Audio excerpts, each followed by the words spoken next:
Hello and welcome to Chromatic Chimera. Tonight we are playing back with Agora's Bells, where, as the title may spoil things, we might have dinner with a dragon. I have the usual cast with me, all these wonderful individuals. Tonight we are so thankful to be part of the Roll20 Spotlight program. So if you don't use Roll20, you better get on that, especially for City of Mist. It makes it super easy. Obviously, we're not playing City of Mist tonight, but I will plug that again on Friday. Also tonight, all the donations and bits and subs are going to the victims of the Sanford floods. A few dams broke and flooded a ton of water into that town. That is also my hometown. So, anything you can do to help, I would greatly appreciate. So, thank you so much for all of the help so far. So, with that, we're going to go to the recap, and we will come back in a second.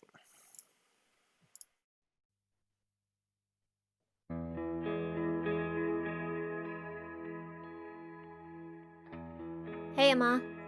I'm starting to worry I may never get to give you these letters if I'm honest. I just came from talking with my friend Saren. She has a spell that lets her ask questions to beings on another plane. She tried asking after you for me, but now I'm even more worried than before. I'm so glad to know you're alive, though, Ma.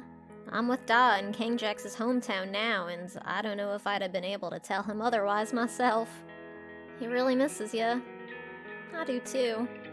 Maybe we aren't totally screwed, though. Maybe we can still make things right. Without Bulin being around anymore, King Jax needed to find a way to get his healing and magic back. We went to a cave his people said was a temple of the old giant god from before Bulin. An apparition of King Jax's dad appeared to help guide us through the place. It was really nice getting to meet King Jax's dad, even just an echo. His whole family seems so nice, Ma. They all really care for each other.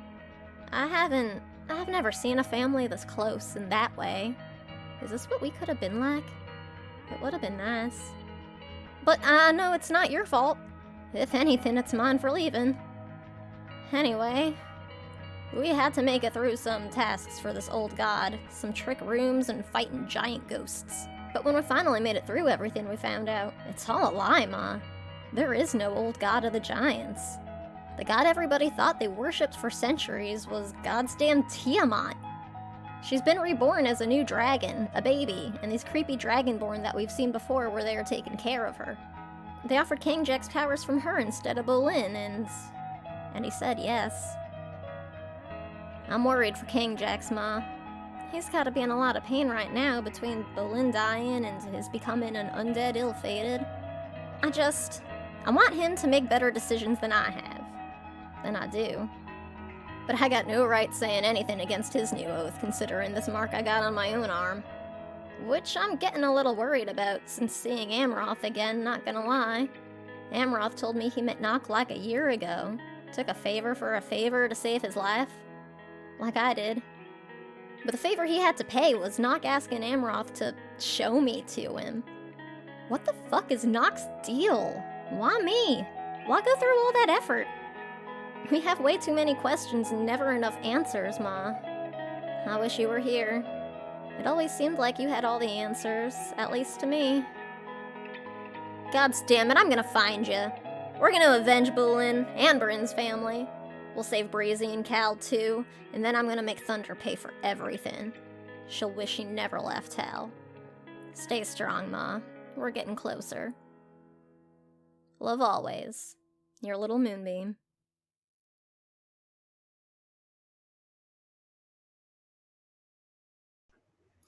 And we're back. Thank you, as always, Sam, for doing that. It was wonderful, and I always look forward to that. It's one of the best parts of the week. So, just as we left off here, the King Jax had, done all of the things with his new god patron person, and they were still at King Jax's hometown when the bells rang and a certain red tiefling named Ton Tenderlove approached the gates with his friend the Goliath Welldam. They made their way inside, and they are trying to broker a deal with basically King Jax's brother to support him if he is ever the King of Maywood. So that's kind of what's going on there, a little political stuff. So we're going to pick off right where we left off, and we are inside of the town meeting hall of King Jax's home village. Seated at the table is Ton and Welldam and all of you and King Jax's brother Thoradin. Um, Ton is uh, wiping all of the snow and frost off of him, and he just sits there waiting, and you are all angrily staring at him. Most of you, at least, I'm assuming. Death Oh, glare. yes. And he sits there and he's like, "Well, I didn't expect this warm of a welcome, but it's good to see you all, as always." How the hell did you get all that shit alive, you little shit? I walked. We walk. Nah, I mean, the last time we fucking saw you, we were crawling through a goddamn tunnel out of your freaking closet so that general asshole wouldn't, like, kill us, and there was, like, fighting sounds. How the hell, like, what happened? And why is he after, like, King Jax? What does he know? What the fuck, man? You could have warned us, well, dick. Well, I can tell you that it was not my fighting sounds. I rarely come to blows, so I don't know if that was deeper in the tavern. Truly, I don't. I did not drop your name. I promised to protect your name, in fact, and I don't know how he knows that it's you. I didn't even know that he found you. Do I believe him? Make an insight check. Oh, I don't have dice. Well, I guess he rolled a 1. I mean, Blossom kind of isn't great at that. Oh, okay, I mean, that's actually not terrible. That's an 18. Where are my dice? He's telling the truth as far as he knows. Okay. It's his truth at the very least. Blossom just glares at him. What's the last thing you heard then about, what they're, because he fucking like found us and shit and was looking for King Jax, and what you gotta know something. Sure, he asked. I'm a bit of a well of knowledge inside of Maywood at the very least, and I have eyes and ears everywhere. And the lovely general was just inquiring if I had heard anything or seen anything myself. Blossom just like crosses her arms sulkily and is like. He just gives you his like crooked smile, like one sharp tooth kind of hanging out of his mouth. When's the last time you saw Cal? Oh, well, the day after you left, I sent him to hell. And that was... Right, yeah, great. How did that fucking happen, exactly? Well, I think you should know better than I. I feel like he would share more with you, but, he asked and I delivered. That's all you really need to know. Yeah, I disagree. I think I need to know a lot fucking more. I'm like holding a hand up, like ready to smack him again. He turns his other cheek so you don't get the same one twice. Well, it's not impossible to travel the plains. It's just highly frowned upon. So there's certain individuals, myself not included, of course, that might be able to do that. And I would be willing to extend that kindness to any friend that I meet. Of course, if I was the one who knew how to do that, which I'm not, but... Be lying. Make an insight check. I need dice, hold on.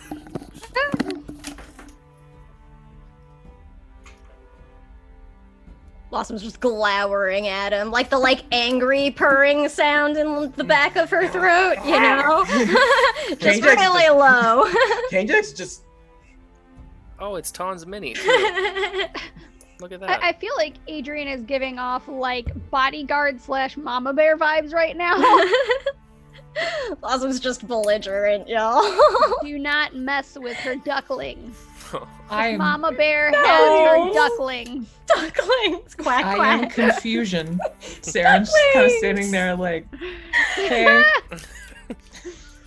Ton, this is Saren, this is Ton. He's an asshole. I'm not that much of an Come on. asshole. I rolled a 19, by the way. Okay, what were you asking if he was lying about? Is he the one who knows how to plane travel, or is he really telling the truth? Definitely. Yeah. So I'll give this to both of the wizards. As he's kind of like his motions, he's very fluid. He lies with his body too. His body language is strong and he knows how to use it. And as he kind of folds his hand, you see that he actually has an illusion spell on him.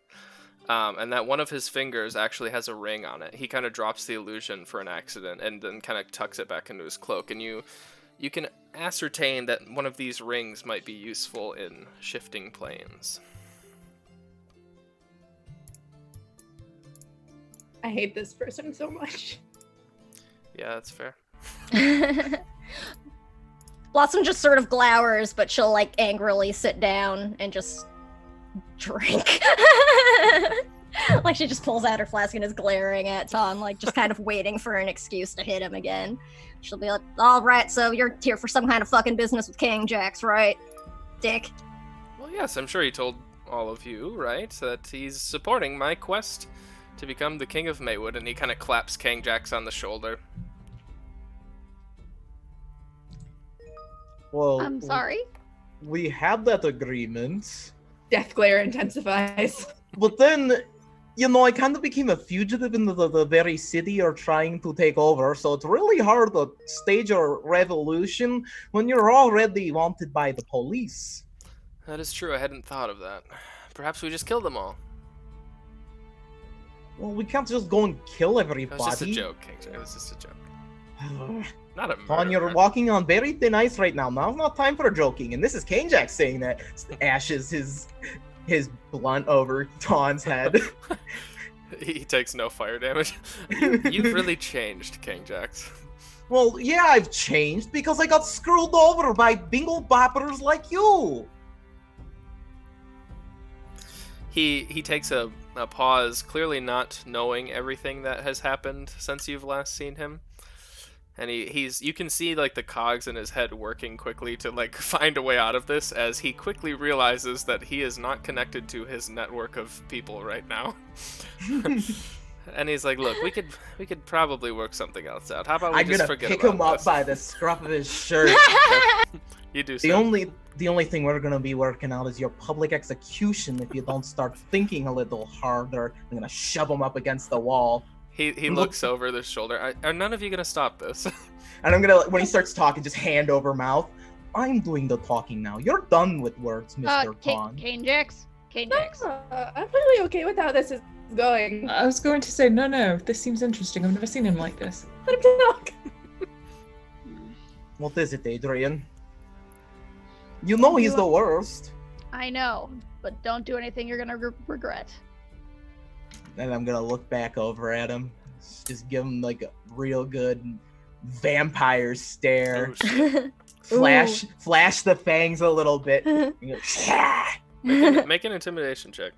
Ooh, okay. I'll give you advantage too. Yeah, I was gonna say I deserve that shit. He's completely cut off right now. He has no allies. Nat 20. Yeah, okay. He winks at you and smiles, but there's definitely like a break in his facade for a second. And you can roll at advantage with him for a while. I'm just gonna I'm gonna toss him down on the ground, and I'm gonna kind of leave him at Blossom and Bryn's feet. I don't know. Bryn had been planning this barbecue for a while, and we just couldn't find something to cook. Oh, and look what came to our very doorstep today. I like lift my staff that has the flame in it, and it flickers a little brighter. From my understanding, King Jax, giants are not cannibals. Oh, then you must be very misunderstood, because there are some that do like a, shall we say, a la carte. He kind of picks himself up and dusts off his like gray like duster jacket kind of thing that he wears, and it has like pink and purple gems kind of inlaid in it intermittently, and they kind of sparkle a little in the light. He's like, "All right, well, damn, this might have been a waste. I'm sorry to waste your time. It might be time for us to just leave. I don't think we're gonna get much done here." Well, damn kind of looks over. He's like, "Well, damn, what a waste."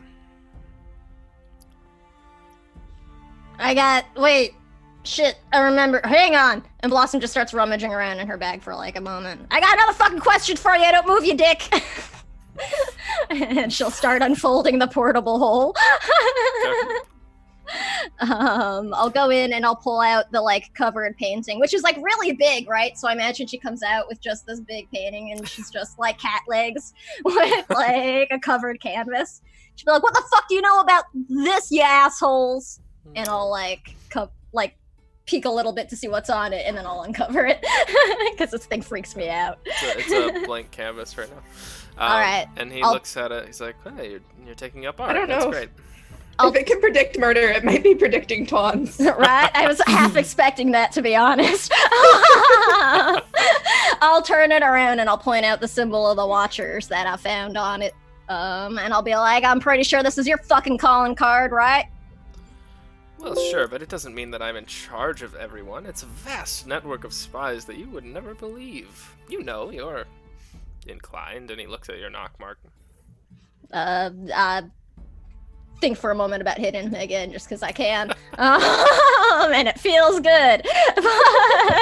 But she will ignore his poignant glare and just be like, yeah, well, this came from fucking Hagramar, and if you don't know, you're gonna know something. Who you got in there that would have this?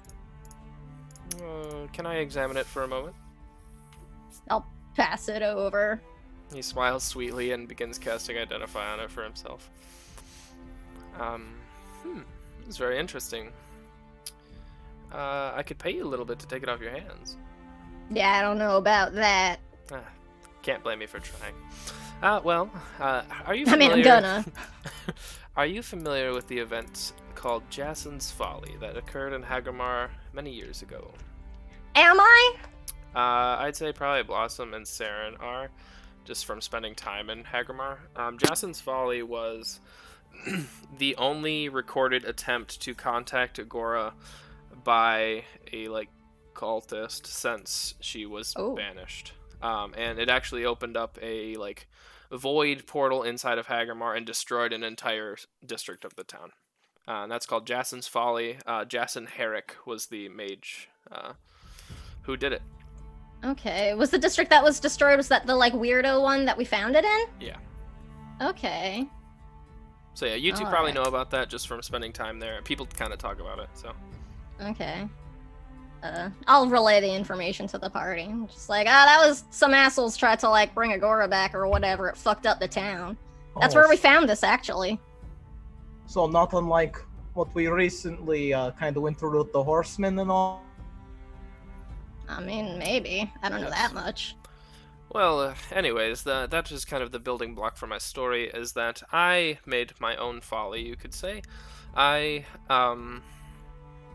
let Jason's nephew into the Watchers.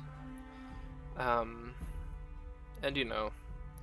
I don't like to think that an entire bloodline can be bad, but he was always a little different as well. And he, I believe... You promoted him? This. Well, yes, he was very good at what he did. Just because I didn't agree with his methods is no place for me. And again, I'm all the way on Albion, and you are all from a different continent. Who's this nephew? His name is Jeremiah Herrick. He works for me. Or did, at least. I don't know where he is now. Oh, I was gonna These ask. names, were they involved with the Darunes at all? They were not. No, you kind of scour the tree in your head really quick, and they're not on there. Is that a name that Blossom recognizes from her more illicit activities in Hagramir? I know she didn't necessarily know much about the Watchers, Sure, but... I'd say probably. Yeah, at least the last name. Okay. Maybe you've probably never met Jeremiah, but... Okay. I believe he also goes by a different name now. I don't know the name, but I haven't heard of the Herricks in a long time. Like I said, he kind of cut and run out of the Watchers a while ago, but I believe he still lives in Hagramar, which is finding a needle in a haystack, as you well know, but... Well, let's see a look like. He's a human male. He's about 6 foot tall, and he holds his hand above him, displaying 6 foot. He's pretty nondescript. He has slick black hair, green eyes. He has a dazzling smile, if I do remember. Not that that helps much. Well, it's good to know, at least. I don't like this. I don't like this, y'all. I don't. If you don't, do you have any possible lead as to where he may have been going before you lost track of him? Come on, Colin, you have this vast network, a syndicate. You've got to have something.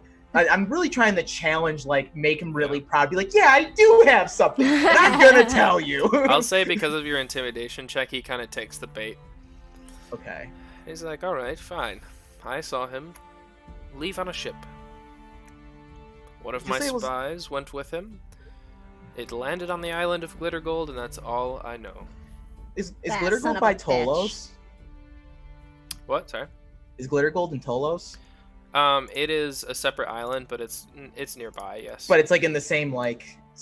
it's in the same like section. hemisphere, I guess. Yeah. If you want to It's call where it that. Marsaurus's lair was. Yeah, it's where that we you left killed him in, and where we met Persephone and Victor. Oh. Or Persephone, fuck. Victor wasn't actually there, Oh. as far as we knew. Mhm. Ah! Oh, so, Woo! so Jeremiah is connected then. Because remember, If that's he where was Marcellus there. was. Oh shit. Okay, hold on. Sorry, I'm brain blasting. Go, continue. They're Yeah, both. that description Ton gave us. Have we met anyone who matches it? Because I don't think so, but my memory is not perfect. No, not Unlike really. Bryn's. Yeah, no.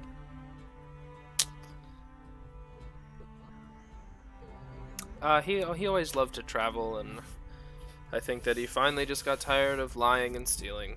I don't understand how, but he did. And he's very absent-mindedly kind of like looking himself over. Like at this point, he's kind of done talking to you all, and he's just kind of like on to the next thing. Blossom will cover the painting back up and go put it back in her hole, and comes out with a new bottle in her hand, like I got a refill. As you kind of do that, Ton kind of like peeks over your shoulder and looks into the portable hole, and just kind of like looks at it a little bit. Can I help you? Oh yes, what is that? I haven't seen one of those. This is mine. I'm not trying to take it. I was just curious. She's just glaring at him and is like, it's handy, you know, you can keep stuff in it. As I come out with more alcohol. Seems like you're keeping one variety of stuff in there, but all right. There's some boxes and shit too, alright, Dick? You know, that's not something you ask a lady. You know, you don't ask what's this. Okay. Never mind.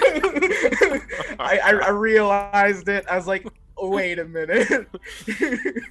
Yes, King Jix, I know that is that. Anyways. Well, I think that on that note, I'll probably take my leave, if that's all right with everyone, unless we want to intimidate me a little bit more, or perhaps bat me around. It's whatever. Don't tempt me. It's whatever you want to do, King Jax. This was your fucking deal, or you know, whatever. So if Go that's on. what you think is right, you do it. Whatever. I don't know. And I just sit down. I'll give him like a little kick to the shin. I'll be like, get out of here before I get the munchies. He, well, damn, kind of opens the door and walks through it. And Ton looks back and he's like, vast network of spies. And he just walks out the door. Vast network of bingo boppers. Okay, it is very clear that you all hold no affection for this man. Why? He's Uh, a dick. Kind of the worst, and it's sort of his fault that these people are fugitives on the whole continent. Yeah, I'm a bit of a fugitive because of him, and I'm a good furball. I've never been But arrested. also because of you. I mean, you did choose to kill those people. Oh, we're back on this. I mean, it's John's fault, but also you did choose to kill those people. I'm just saying. Oh, I see. I was just trying to protect townsfolk from the mean guards who are abusing their power. And Hey, now Dex, just you have kinda someone who very much wants to kill you on the whole continent. Well, whatever. Pack up. We're going to Tolos, friends. Okay, whatever. It was a while ago. We've moved on. Quite clearly, we haven't moved on from it because you're the one bringing it up all this time later. I'm just Oh dear. saying sometimes you make decisions that I then they have mean- consequences. Like, Ton Do we- walks back in, savoring this conversation. I forgot my scarf, and then he just walks back Oh, out. fuck off. you are also to blame. Yeah, how's your friend feeling about all this? Sam is just totally forgetting that lady's name. Was it Liliana or something? Callista, his lady Callista. friend. Callista. Yeah, I'll just be like, how's Callista feeling about all this, huh, Ton? Wouldn't know, haven't spoken to her. And he smiles and waves and walks out. That's rough, buddy. It sucks. Yes. It's around Do this we time. need to like? Go ahead. Do we need to like have a family meeting? King There Jack's wiping a seems to tear be from his some tension. baby, we do. And he's like wiping a tear I don't from know his if there's eye. any cliffs around here, Adrian. Well, I guess we could talk about it. I feel like I just took like psychic damage through the camera. Did Adrian just say we talk about our problems? Not go for a run, go lift something, get in a fight? There's a sight someone. clank as Blossom drops her bottle and picks it up real quick. Cigarette falls out of mouth like Record scratch. The small gallery of unhealthy coping mechanisms. All Right. I don't know. I don't know what there is to talk about. We did some stupid, messed up shit, and it sucks. I'm sorry. Yeah, I've There. only experienced the death and came back as an undead creature and then had to swear an oath to an evil dragon god. I'm doing great though. Had to is a strong word. Like, what choice did I have when Tiamat is looking at us? I mean, like, you did what you thought you had to, so. I mean, I get it. I mean, fucking. Jeez, y'all. I mean, these people. They kill Berlin. Like, we need something that is gonna be able to help us. Who are we to sneeze at where it comes from right now, at least? We can deal with the problems later. I'm like scratching at my arm. I'm just saying I have experience putting out fires. They tend to spread when you're not looking. It doesn't get And- very fiery around here though. The longer you More put off metaphorically, but alright. the longer you put off taking care of a problem, the bigger it gets. Yeah, that Shield Mom said it better. Well, what problem? I mean, like, we got a lot of fucking problems right now, y'all. Which one do you want to start with? Which ones are we gonna drop? I'm open to fucking suggestions. I do think the people that are going around killing arch existences might be at the top of the list. I would agree. Look, So are we going to Tolos or what's the plan? Adrian, look, I'm Oh, we lost you, Abby. we lost your mic. No, you're quiet. am I back? Ah, there Yeah. you are. That Okay. was strange. Weird. Weird. I've just I went through losing my gods, and I don't want you to lose yours. Oh, I already lost mine. So, kinda why I felt like I really had no choice back there. My whole world disappeared beneath my feet all in the matter of a split second, and even history that I thought was history I'm told was just the greatest lie I've ever been told, and my whole race has ever been told, all to further some divine purpose. Been faced with a lot of questions lately, so answering a lot of them properly hasn't been easy. I hand him a zeal. Don't dangle him over any bridges. Oh yeah, that's right. We threw you familiar over a bridge. He was tied to a rope. So I'm gonna We pet the lowered kitty. him. So Kane Jags is totally, oh kitty, oh. It's around this time that you all get a joint sending spell To no one in particular. Conference call. Well, the four of you he knows. Sorry, Saren. And Marsaurus says, you hear his voice, and he says, "Hey, that's not his voice." Says, "Hey, I can't find it. Oh well." He says, "If you would like to come have dinner, I have a lot of things to thank you for, and it'd be good to see you all again." I'm gonna send back really quick. Do I get the +1? Sure. All right, Sarah, and you're coming with. Coming with where? Oh, we're gonna go have dinner with the dragon. Roll credits. We're done. We did it. With a dragon? Oh yeah, we have a dragon friend. Do you know the one we just saved? The one that was like partially turned into a lich? Yeah, him. We're gonna go have dinner with him. He was our good friend before he was partially turned into a lich. Yeah, he's You'll also like cool. him. Oh, well, what's his He name? has good taste in books. As Oh, Marsaurus. Mosaurus. Yeah, Okay. yeah. And he's perhaps the smartest individual I have ever met. Oh, well then I look forward to speaking with him. Sure, all right. Yeah, I'll be happy to join you. I K-Jax is know what's going to coming. hell. Saren has no idea, but I know it's coming. Poor Sarah.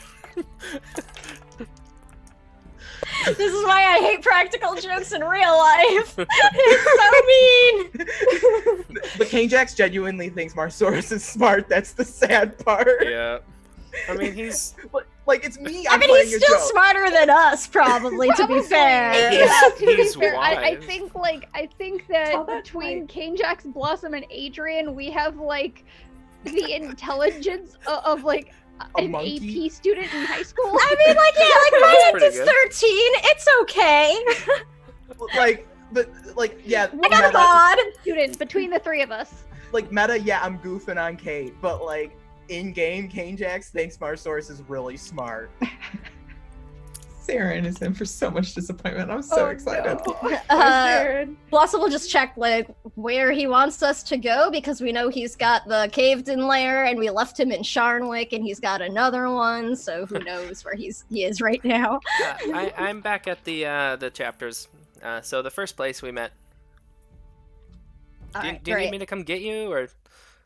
Oh, shit, actually, I think we can get there ourselves. Can we do that today, y'all? You got that fancy stone, Bryn. I think we slept Yeah. since we used it, right? Yeah. All right, great. Oh, and this is so good. We can surprise him with the bowl for his hatchlings. Do I have that? Who has that? Is that me? The It's bowl, I under- think King-Jax has it. No, no, 'cause he- the stone. Oh, the change- stone, yeah, change because it went location onto thing. your circlet. Mhm. Oh yes. I should write that down. The bowl is just in community items. I didn't give Oh, it to okay. anybody, but Yeah, I just remember King-Jax was the one who gave it to him last. So. Right. I just assume there's certain like quest items like when I play or IGM I just assume is like a yeah. group item. Yeah. Okay. Yes, I have a stone of teleportation. All And I right. remembered that from last session. Nice. We can use it. All right, so you all kind of get together in a circle again, and Bryn, you focus on one of the places that you met what you thought was Blossom takes the certain time to say bye to her dad, though. I'm not just Yep. teleporting away. Just like, Yeah, I'm gonna Okay, say you do goodbye that. to my family and friends. Like I'm Okay. not gonna just Irish goodbye them. Your King-Jax, your mom gives you a basket. You kind of like hug each other, and she kisses you on the cheek, and she's like, "All right, go on then." And then you kind of like turn around like sad and disappointed, and then she's like, "Here you go," and she gives you like a basket of like sweets and pastries and stuff like that. Yes. And when King-Jax meets back up with his friends, he's already handing them out and like bragging about how good his mom is at making like sweets and stuff. He's like, "My mom is the best baker in all of the village." Blossom, your dad pulls you in for an awkward hug as you're still kind of repairing things. listening to King-Jax talk about his great mom. Yep. And he says, "All right, take care. Let me know any information. Let me know what you need me to do here if I can be of any help." And, Yeah, I'll definitely keep in touch, Duh. all right, good luck. And he turns around, and there's probably a few other people, like extended family, that probably say goodbye to you too, Blossom. But yeah. So then King-Jax, your brother, gives you kind of like a gentleman's handshake on the forearm, Look after the family and the clan. Yes, you look after your own clan. And he points towards the wrong turns. And I'm gonna look over towards where Tawn and Weldam are, wherever they're at in the village. Also, keep them close. All right, if you want, but I was going to kick them out. Keep them close. I'd rather, you know what they say, keep your brothers close, but your enemies closer. All right, goodbye, brother. Goodbye, Floridin. Do take care. And I'm gonna like pat him in the front pocket as I slide a little J in there. You should try it. It'll be good for the anxiety. He throws it in the snow and kind of scuffs and walks away, but you catch him coming back to pick it up. I know my brother so well. He would never admit it to me, but... Alright, so goodbyes are had. Tawn waves mockingly towards you all as you leave. Just flip him off over my shoulder. Says, I promise I won't burn down your hometown, King Jax. And you all, Bryn, you start focusing on Marsaurus's lair, one of the many places that you and your new group has faced almost certain death, as you thought you were staring down a red dragon. And you watch as your vision collectively rises over the clouds and over the island of Glittergold all the way to Theroboros. In the distance, you can see the island of Tolos, the first land, far off. And you touch down on Theroboros, where right outside the bookends, where the chapter of Brass resides, and a red clay exterior it indicates you've made it to Marsaurus's lair. Waiting outside is a slender male brass dragonborn dressed in blue robes that you understand is Marsaurus's human form, I guess. And he sits outside waiting. He's like, "Hey, everybody!" and he kind of waves to you all. Oh, hey! You look so much better! I'm so glad to see you're up and about! Blossom just gives Marsaurus a hug. She felt really bad. Yeah, he pulls in everybody who wants a hug. And you can kind of feel that there are areas of his scales that are still recovering. He's probably not all the way better. But I'll he's dump a not few undead. cure wounds as I'm hugging and feeling. Okay. He says, you're a little less cold than usual, King Jax, not knowing everything that's happened. And he turns around. Yeah, the blood's been a little fiery as of late, you could I'd say. Yeah, let's just say I maybe met with a relative of yours recently. Oh, I'm sorry. Me too. How are you feeling? I'm good. I'm good. There were a few people that really helped me out. There was a cleric that you all, or a paladin that you all let out of the jail cells. I think his name was Sturm or something. He's kind of a douche, but he healed me up. Yeah, that sounds about right. Yeah. So he was really helpful, and then I took off. Bliss is actually overseeing Charnwick until further notice. So if you need something from there, you probably talk to her. Oh, that's good to know.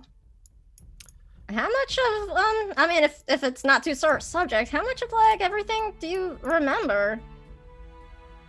Oh, well, I'll tell you the whole story, but let's get you inside a nice meal first. Oh, I'm sorry, I'm Marsaurus, and he introduces himself to shit. Saren.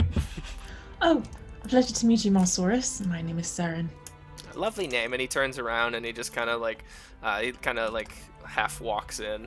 He's still big as a dragonborn, so he has weird proportions even for this lair. He's kind of squeezing between some rocks. Oh my god. He's just Abby's cat. Very laid back. Oh, he's super chill. I love him. He's a very nice fella. Huh. You'll get to know him though. He's great. Okay. So you walk in, and if you all want to describe this, feel free. If not, we can skip over it. But he has a feast laid out, and all of you interpret this feast as your favorite food from when you were a child. It's really interesting because, King Jax and, Bryn have completely different ideas of what this feast looks like, and you might not even really recognize it until one of you says something. So if you want to describe it, feel free. If not, we can just skip over it. Adrian will look slightly disappointed, but out of politeness, not say anything. How did you get these recipes? Well, it's just a scroll I used, and it doesn't. I'm not reading your head or anything. The food is kind of like reading your head. It's this weird thing. Anyways, it's all the same food. You're just interpreting the flavors differently. I promise it's nothing weird. Right. Nothing weird at all. Blossom's like eating her mom's cooking again right now. Just Bryn- lots of Bryn, like, feels. pretends really hard she's not tearing up. Maybe this was insensitive on second thought as he kind of reads the room. There's King Jax just. Yeah, "Arg." Adrian's like sitting there with a moldy hunk of bread. King Jax is just like got this like wonderful feast displayed before him. You can have some of mine, everybody. It's gonna be good. You take King Jax's and it just looks like yours. Oh. It's great, Marsaurus. Thank you. I mean, it's really just good to see you doing okay right now. Sure. Sorry again. This might have been a fumble, and he kind of scratches the back of his neck. No, not at all. Kind of you. Yeah. Well, anyways, on to what I remember. I remember fighting you all, so I'm very sorry about that. That is one of the apologies I owe you. I didn't mean to, incinerate everybody. Oh, honestly, it was pretty cool.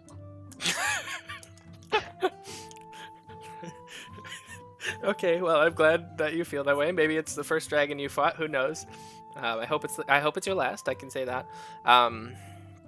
And then then right after that, I was making my way in like this haze. I was kind of like, you saw me. I was kind of turned against everyone, and I was like making my way down through the mountain of glitter gold. And those assholes that you guys killed came and captured me. At least one of them did. The male one. And he. Yeah, he's a dick. Yeah. So thanks for killing him. But he frankly, he kicked my ass. You guys kind of gave me the what for. I was already like half health, okay? So I would love a rematch, but I understand he's dead. So he brought me onto a ship, and he brought me to Sharnwick, and he chained me up, and he was turning me into something really, really bad by the looks of things.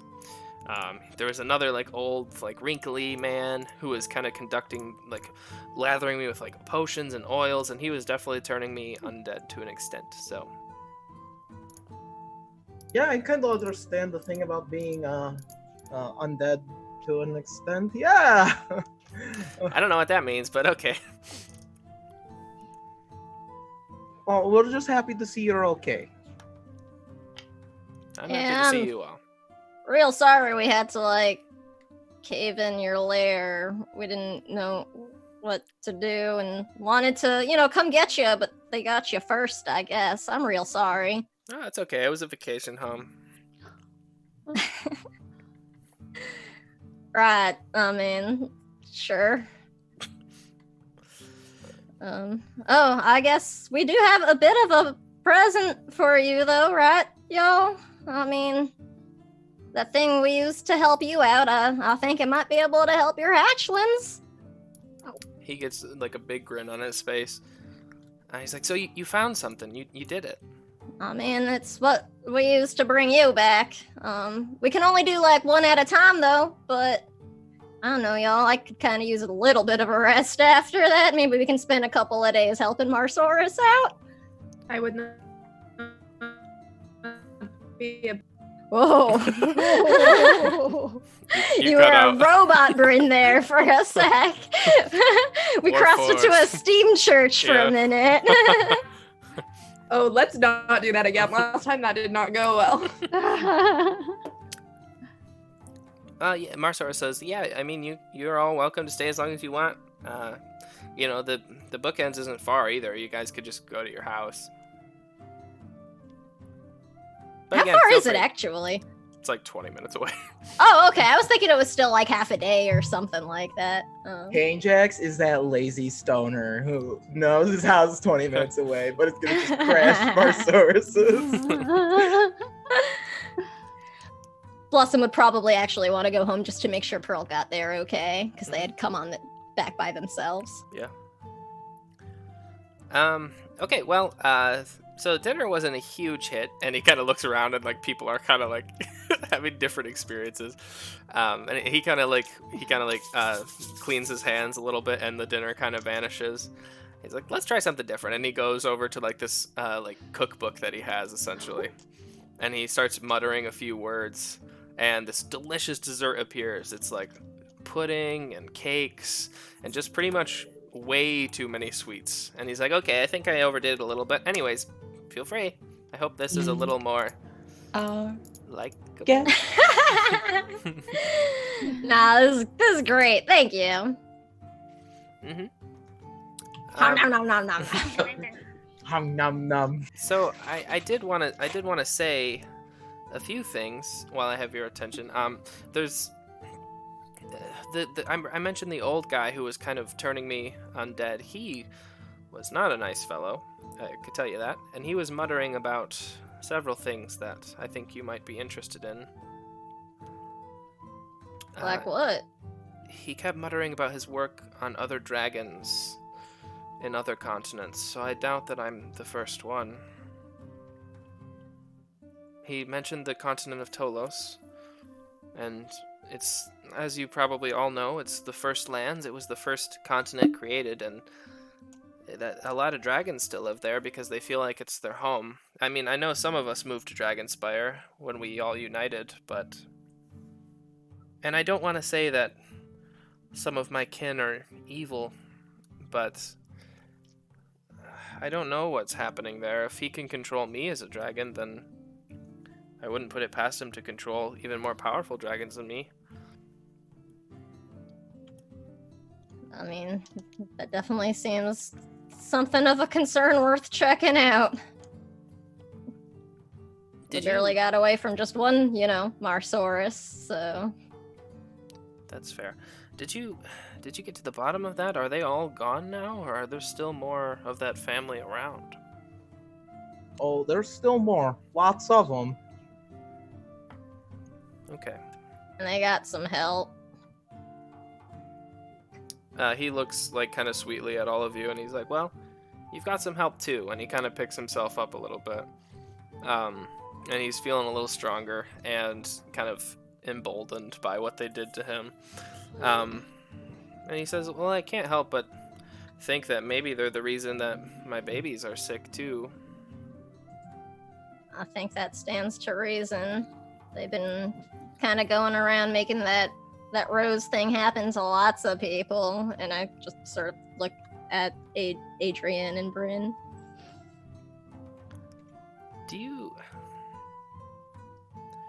So how many are we talking? Is there like, 2 or 3 that you have to still catch, or is there just like a whole family? How many did we know on that family? Actually, we have it. We've got the fucking thing. I'll go into wherever we stashed it. If it was big, it's probably in my portable hole. Yeah. So I'll go in and unravel it. There's Were we using it as another table support? Right? It's like leveling it. It's on the other side of the table that Scream Hoarder is using to balance out. Yeah, so I'll bring out the big family tree and just sort of kick the one that's I know has thunder on it when I walk by it. Yeah, he looks and his eyes kind of go wide as the sheer amount of individuals on this family tree. And he says, well, I mean, surely some of them died of old age and stuff at this point. I mean, we know at least Persephone is still around somewhere, right? She just clouded away and she could be back. That's how they do. That's how they do. She still lives in some form or another. Right. I mean, Victor's dead though, right? That's Dunzo? Oh yeah, I saw him die. Yeah, I believe he is really actually dead, not coming back. Alright. And then, old Gramps Sharnwick got fucking barbecued, so but those 2 that we saw with freaking fire are still out there, and I think they gotta be the oldest, the ones at the top. Right? They said they were matriarch and patriarch. That's pretty much, our like elders are and stuff sometimes. Yeah. Look, is there... I don't want to form your plans for you, as we know, you're stronger than I am at this point from our battle, but is there people you trust that can help with this? Because I'm looking around this table, and I think we're a mighty group, but even with the help of a brass dragon, we're not necessarily built for combat. Fuck. You remember how I mentioned that I met with your relative? Like Sure, which one? yesterday? Well, Marsaurus, unfortunately, the enemy of our enemy is our friend in this situation. He's just clearly not understanding what you're putting down. Alright, look, we've allied with the cult of Tiamat, don't be mad. He kind of looks down at his dessert, takes a few spoonfuls of pudding, kind of chews on it a little bit. I'm sorry, bud. He's like, well, she is the mother of dragons, so...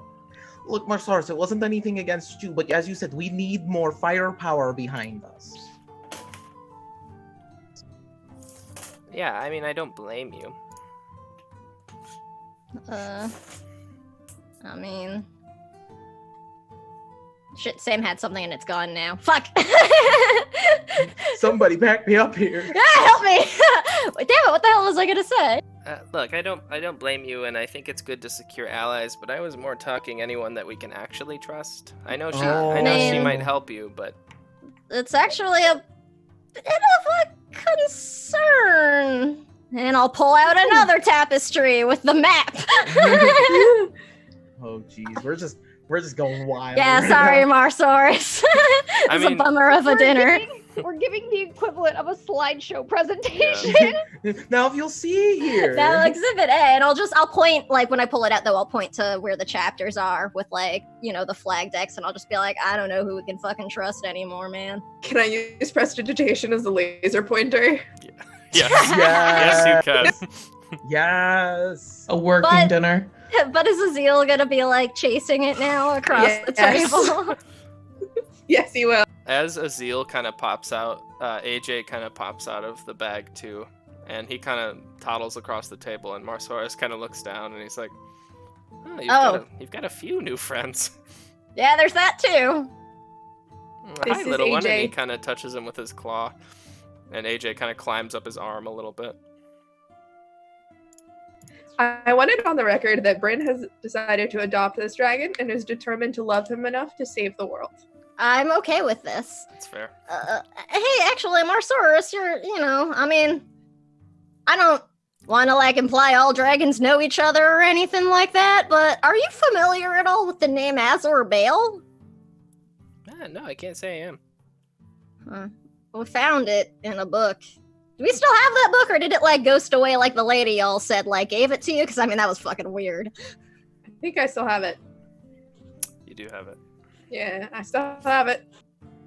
Did you steal a book from the library, Bryn? Wow. I borrowed a book from the library. That's what libraries are for. Yeah, but, like, are you giving it back? Eventually. That's like our epilogue to the campaign. As Bryn There will be returns some to the serious library. late scenes You're from gonna have this so many book. Oh my god, it's just like 750-year-old Bryn going across the world, returning all the books she borrowed over the campaign. Oh my god. You know what? That's my next PC. That's the whole Fantastic. mission. I love it. So Marsaurus is kind of like poring over this map, and he's like, well, I've known you for months now. Most of you have been traveling together for a long time, and you're telling me there's no one that you've met that you can trust? I've got somebody. What about Kit? Yeah, I was going to say Kit. I want to trust her, but we don't know who is at the chapters that is, really working with these people. These are people who've been, fucking working with Thunder, and if there's one thing we know she's good at, it's, that. I've been working with Kit for a very long time. I would not I don't know. want to not trust her. Well, not only that, Kit has always come up to bat for us. when everyone else in the chapters wanted to turn us away from trying to stop Agora from rebursting back into the realm. Quite frankly, Kit's the only one who really wanted to try and get this. Yeah, if she was not with us, then she would not have let us get to that bell. If she was not with us... I guess that's true. She was not with us. She's doing a really bad job of being our enemy. I don't know. I mean, I've been an honorary member of the Chapters of Brass for a long time, too, and she's never told anyone where I live. I've never had to fight off adventurers trying to claim my loot or anything, so... I think that... I know that... Well... Never mind, he doesn't know that. In that case... Alright, The problem with Kit is that I trust Kit. My concern is perhaps Kit then trusts someone that we don't know and that we haven't vetted and has not proved themselves.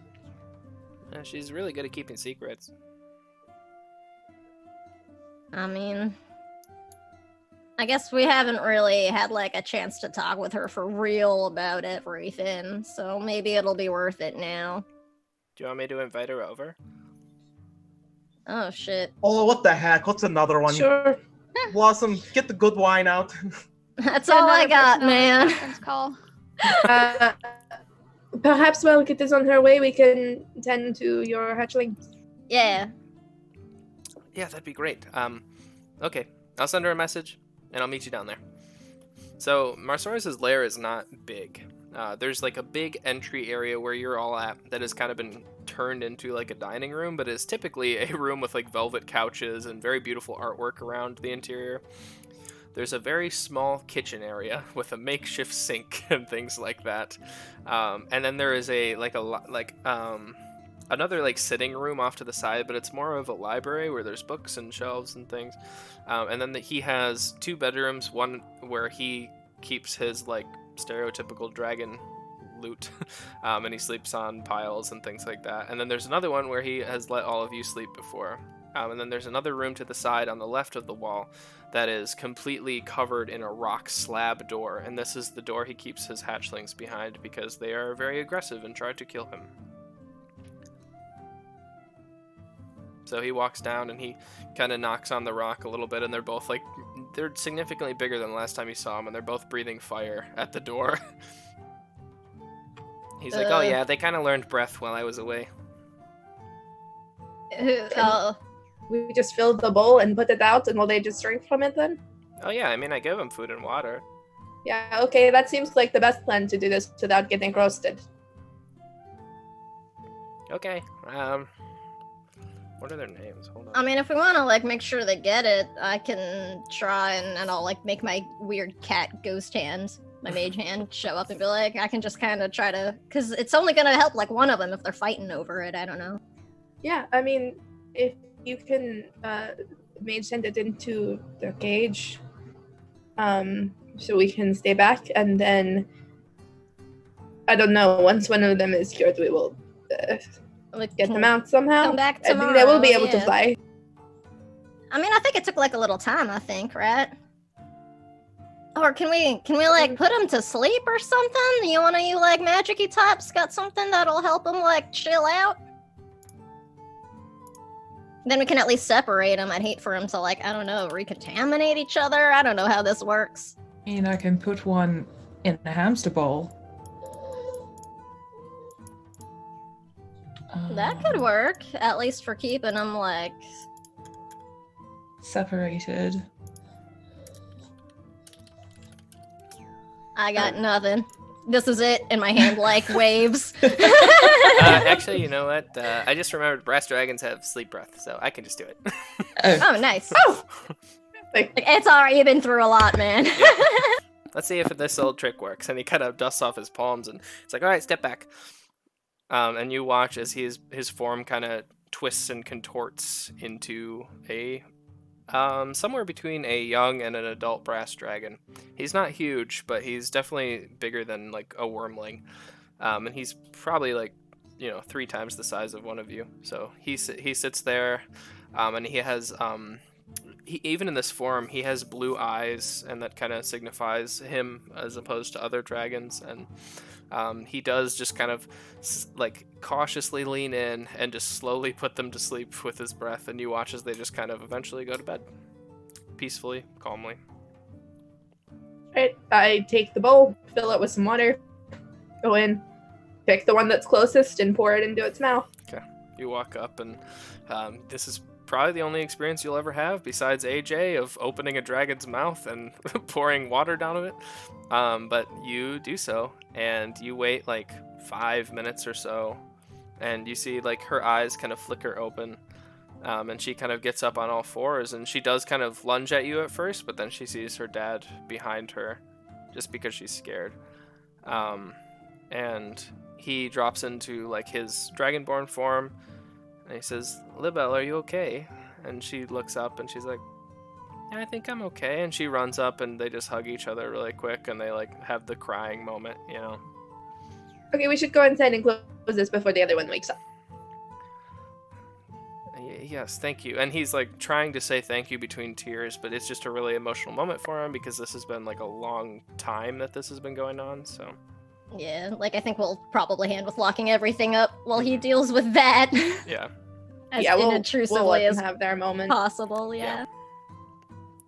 Okay, so it's about this time that Marsaurus and Labelle sit in one of the sitting rooms and just talk for a while about what's going on, and Kit actually shows up.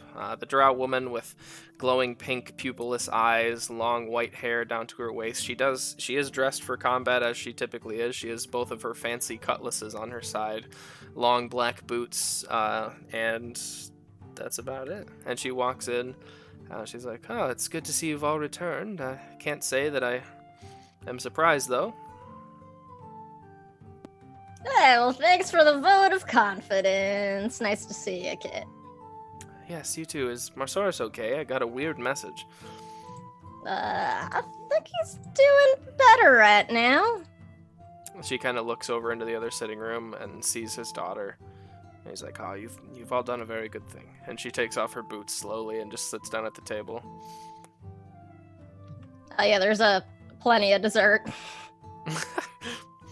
I've had Marsaurus's dinner parties before. I think I'll pass today. The dessert is better. Oh, good. He just makes everybody sad. Yeah. That's what happens when all your friends are adventurers, Marsaurus. But he's trying so hard. I love him. So she sits down and she's like, "All right, what is... I love hanging out with you all as, you know, but I feel like this is a little more important than that." Slide Kit a drink. Well, we've got some crazy shite to tell you. She stirs it a little bit, takes a sip, and she's like, "Try me." So what if we told you, like, you know how there's like those tales about the secret organization that rules over everything? Sure, of course. What if I told you that was real and we have evidence to prove that? I wouldn't be that surprised. And she takes another drink. Whoa, wait, you're not surprised. I mean, there's got to be someone pulling the strings around this universe. No, the gods are dead, the arch existences are too weak to do anything, no offense. Oh. None taken. Yeah, funny you mention that, Kit. These people who, they're the ones we dealt with the bell. But it's bad, and I imagine we've still got the stuff that we had like rolled at for before, and I'll just sort of gesture forlornly at it and be like, "We got whoever did that is responsible for shit going wrong all over the goddamn place, Kit. And it looks like they got into the chapters too. They're everywhere, just everywhere. The whole world. If there's a clan, a kingdom, an empire, they're there." She says, "May I?" And she moves to take the family tree. I'll just slide it. She stands up. Adrian, this is probably a sight that you've seen many times, is Kit pacing around a room, one drink in a hand, looking at a piece of parchment. And she is just completely in work mode now, and she is just scanning through the family tree, any names that she recognizes. She actually goes down and circles a few and writes little like notes next to them. And she's like half an hour later of this like brain blast montage, she puts down the like completely. She's Charlie Day right Yeah. now. She's completely in silence the whole time, and even if you like ask her something, she just doesn't even acknowledge you. I'll just keep refilling her drink. Yeah. And she just puts it down on the table. She's like, all right, there. And she has like one bead of sweat on her brow. She's like, all right, this really sucks. It's worse than I thought, but I'm glad that you trusted me with it, so thank you all. And she does like a little half bow. Yeah. You got, I don't know, any ideas or feedback? I mean, I don't know if you heard anything from Bliss since the last time we were at the council meeting. I try not to hear from Bliss. Yeah, I get that. In fact, I actively avoid hearing from Bliss. Well, she's over at Charnwick right now, and All of us do. Yes. Except for one of us, from what I hear. so you heard something then, didn't you? A furball does not kiss and tell, so it had to have been Bliss. She's a theater nerd, man. You think Bliss is one to keep things secret? Interesting. Yeah. If That's you're going to cute. bring more people into this little trust circle we have going on, I do not recommend her. Anyways. Well, unfortunately, she was like literally getting like kidnapped by Victor and Persephone, our good friends, the Wraithrenders. That is kind of the part that I was told. Yeah, all right. So, trust me, that wasn't a choice to bring her in. It never really is with her. Anyways, this is very interesting. There are a few names that I do recognize. There's a few that you can cross off the list successfully, from what I hear. Well, that's good to know. I want to update it accordingly. So basically what she tells you is she knocks off a few of like the older ones that she can confirm has died at some point. I'll send you an updated one later. I don't even know if it's in here. Yeah, it is. Oh, this is the non-edited one. That's okay. She crosses off a few Wraithrender family tree members that have died of natural causes or something. And then she does circle a few more that she knows of, and she knows their locations about. Ooh. Anything particularly, I guess, interesting? Like, do we recognize maybe anybody on Tolos right now, or anybody we've met? Yeah, let me get you the name real quick. I don't know where it is. I mean, I guess we didn't recognize any of the names ourselves, but maybe we've been through somewhere. Right. I know there's one. She circles the name Kata Jax, and that is Victor and Persephone's mother. And she lives on Tolos. Ah, great. Well, she's as pleasant as her children are. I can't wait to meet her. I have met her before. She was actually very nice. I have nothing to complain, but obviously now I'm rethinking it. Yeah, Persephone was real nice when we met her too, so I mean, Blossom's still salty. Well, I would... when Masaris got back, I did talk to him a little bit about what happened, and I won't interrupt him now, but if they're muttering about Tolos, there are a few other things that you could look into for me if you're going there. I don't have time for it, but... Like what? Well, you have my full support, monetarily, and the chapters of Brass, of course, but there's a few chapters that live in Tolos that have been working, and they've kind of gone off the radar, and I haven't heard from them at all. So that, I'm not saying they're necessarily connected, but I would appreciate if you at least looked into it for me. I mean, may not be connected, but with our fucking luck, I feel like that's definitely something worth checking out, if nothing else. They were dealing with a faction called the Broken Soul in Tolos. The Broken Soul is... How do I put this? They are a group of lost individuals who, when the gods originally died, they turned to arts such as necromancy, and they thought that that was the closest way to become a god at this point. And they were looking into that group.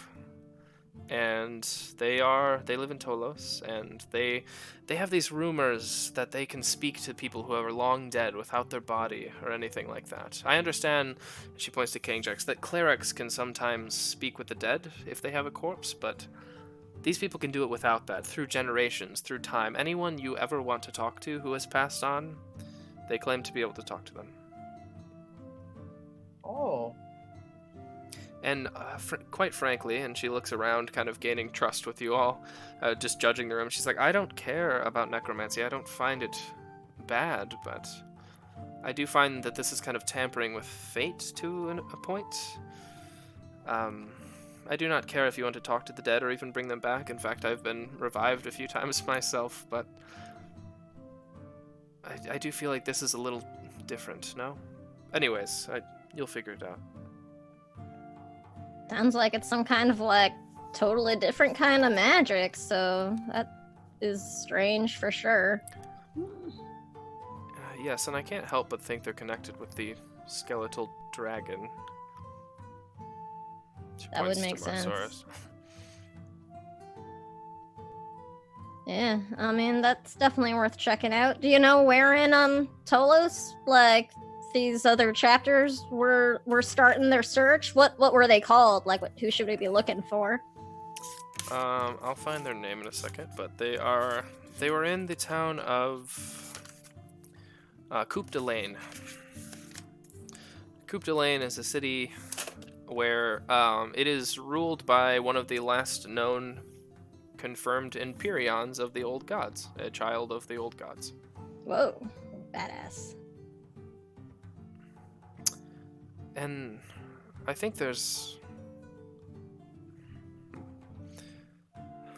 Never mind. That might not be true. There was also there was a chapter. Even if it's not true. Any lead is helpful and important. Sure, this is very vague and I have no details. The other chapter I was asking you to look into, they were also in the town of Coupe de Lane, the same one. They kept saying, okay, you know how like when you get a new adventurer into your mercenary guild, you send them out to kill some rats in a sewer. I actually had... I remember my rat Yeah, days. we all do, of course. I actually had someone die to the rat days, and that's... And he was pretty strong from what I remember. He passed the trials pretty easily, so maybe check into them as well. Something a little more ferocious might be in those sewers. Alright. That is strange indeed. Alright. I really thought I'd out-leveled sewers. In these adventures, you never leave the sewers. She looks at King Jax. You look different. Are you okay? Do you want the honest answer or the polite answer? What time is it? She looks down at her non-existent watch. She's like, I have time. Her sundial inside. Yeah. And Kane Jax just explains everything. Like, I'm not okay, if you want me to be completely clear. So here's what happened. You tell her about Huge Tiamat? Yeah, I just tell her everything. Just put it all out there. What happened during the Victor and Persephone fight, the Tiamat thing, how my people have been lied to, how Bulin's dead at the hands of the Darunes, all of it. Fate has played a cruel joke on you, my friend, and I apologize for it. Well, if it's a joke, I don't see a punchline just yet. Is there anything else I can do for you all? Is there anyone else that we trust enough to talk with about this? You know, people keep fucking asking us that, and it's really hard when, like, everybody we know's tried to kill us at some point or another.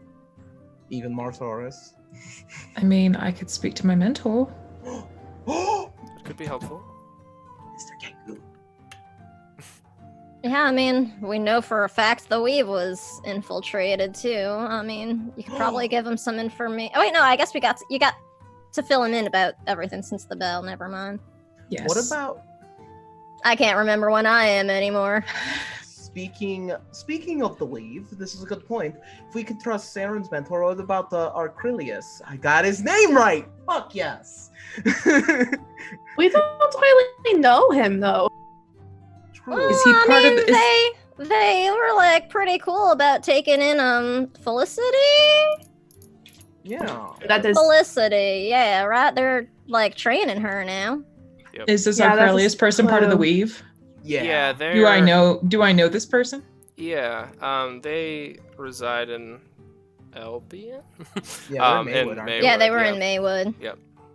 I'm pretty sure they were like laughing at us to Bryn at one point when we couldn't come in, but she could. Oh, What yeah. is their reputation amongst the order? Oh yeah, that's a good point. They're a fierce believer of the weave, the arch existence that may or not be real, may or may not be real. And they believe that all magic flows through the weave.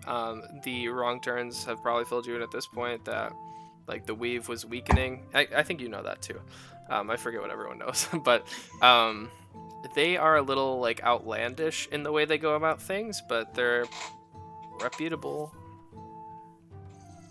You also know, Aaron, that this is kind of related, kind of unrelated, that since an Order of the Weave member died at the Bell fight, that they'll be electing a new one soon because they actually can't live without 33 evenly. So. Okay, well... Friends. Oh, go ahead, sorry. Oh, no, you're fine. The person you mentioned, King Jax, Alcrelius? Yeah. I know of them. And they're fairly reputable. I know them mostly by reputation instead of, personally, but I think they might be worth looking into. Well, they are powerful, and they were the ones who sent us to go looking for their dragon friend, who ended up. That's true. I'd be inclined to think if they were in on things that wouldn't have been necessary. Nobody else seemed to notice that Blazin had gone missing. I've got a few other ideas for friends that I've actually been writing down in common, as we are discussing. Good for you. First of all, there is, of course, as much as it might pain my heart, I know I can trust Aurora with all of my being. And she's married to a very powerful person who could be very helpful in our upcoming struggles. Oh no, I think he was kind of a weenie. He's lame, but his name has power. His family has power, is the thing. Blossom's like, he didn't notice that I took any of his shit, so how great can he be? Okay, Lysander's a total weenie, but his dad's was a real badass, so we really gotta roll with this. Alright. Also, I was thinking, Aurora, we could always reach out to Keith. I mean, the captain of that ship was actually a really good fella. We're gonna need to get to Tolo somehow. Can we just use that stone to get somewhere, anywhere? Or does it have to, be somewhere we know how to get there?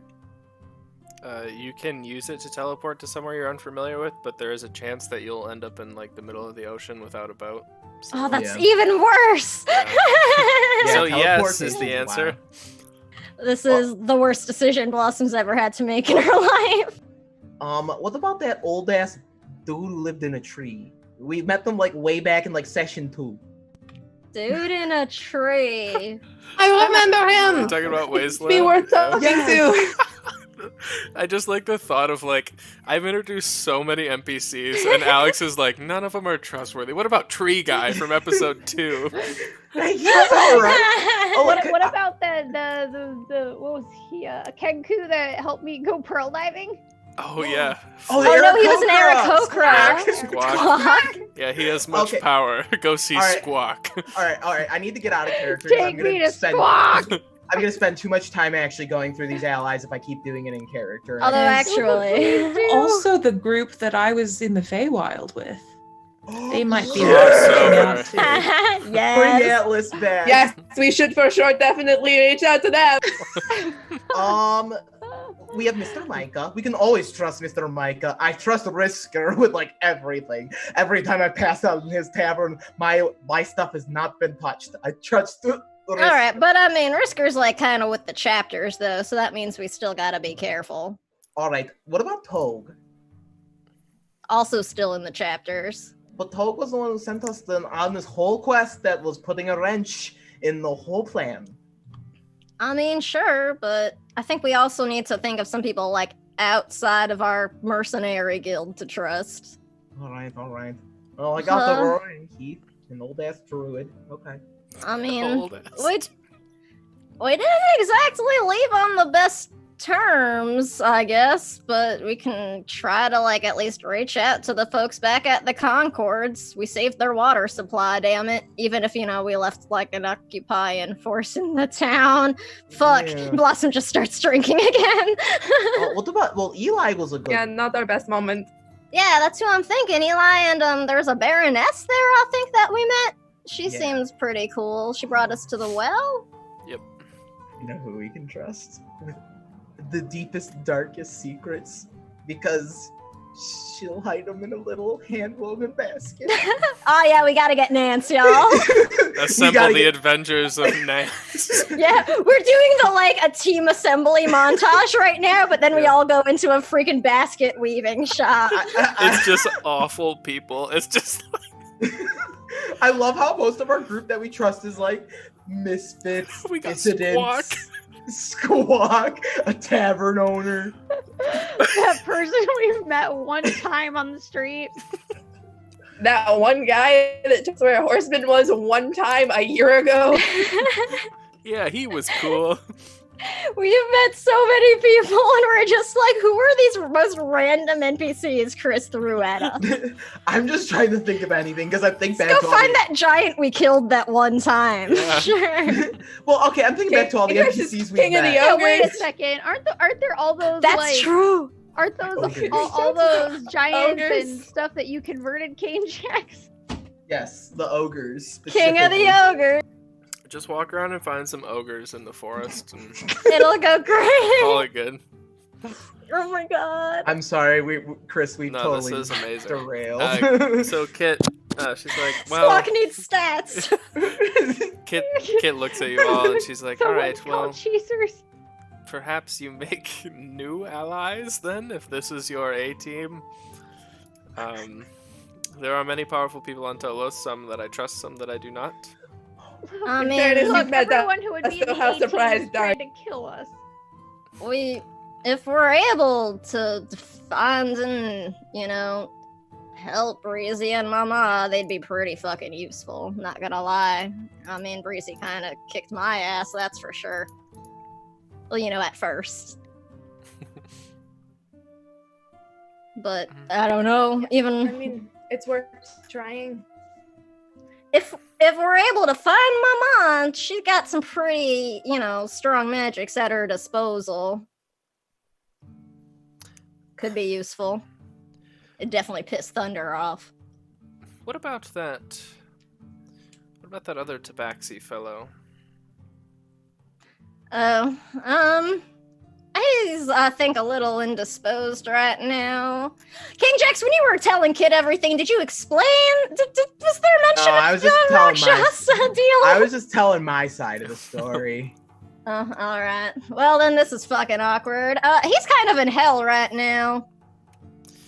All right. Well, I liked him, and Kit kind of absentmindedly pets Blossom her. narrows her eyes. Not like that. Kit kind of pets her large displacer beast that has kind of wandered into the cave with her.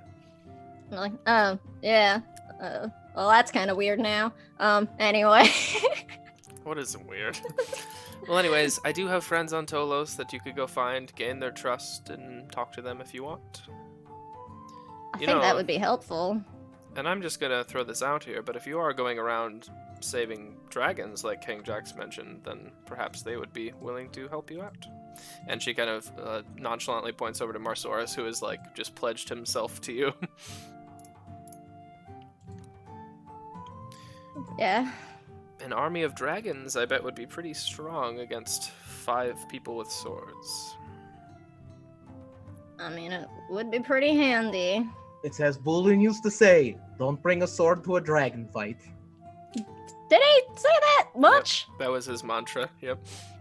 Yeah, that's one of the acolyte teachings. Yeah. It's the Thou bullet shalt point. not. Alright, well, I mean, at least for starters then, I guess. Trying to get to Tolos. Oh no. Oh no! I got it. I hate they put they messed with the camera button. Sorry, y'all. Hang on, we're fixing things. Why did they have to go and change that? It was fine. It's okay, everyone's just rearranged, but it's not resized weird. We're fine. Yeah. So I think Tolos is gonna be the best way to start. If there's a chance we might not be able to get where we want to go just trying to use that stone, though, maybe we should get in touch with, your buddy Keith, King Jax. I mean, I could take you. Marsaurus perks up from the other room. Oh, I mean, are you sure? It's gotta be a long trip after everything we just went through. Plus, I think someone really wants to see Keith. Alright, fine. You can see Keith if you want. This Keith I fella mean- sounds handsome. And he continues to catching up with his daughter. I'd hate to take you away from, your kids anyway, so soon. Out of character. Blossom is willingly going on the ocean. Yep.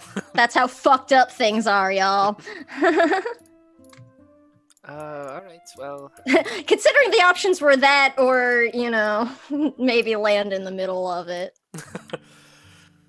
Okay, well, you can try to get in touch with Keith if you'd like. But you know that I'm available for a free ride anytime. It's really appreciated. I don't know, what do y'all think? Boop, boop, boop, boop, boop. Pinging Keith.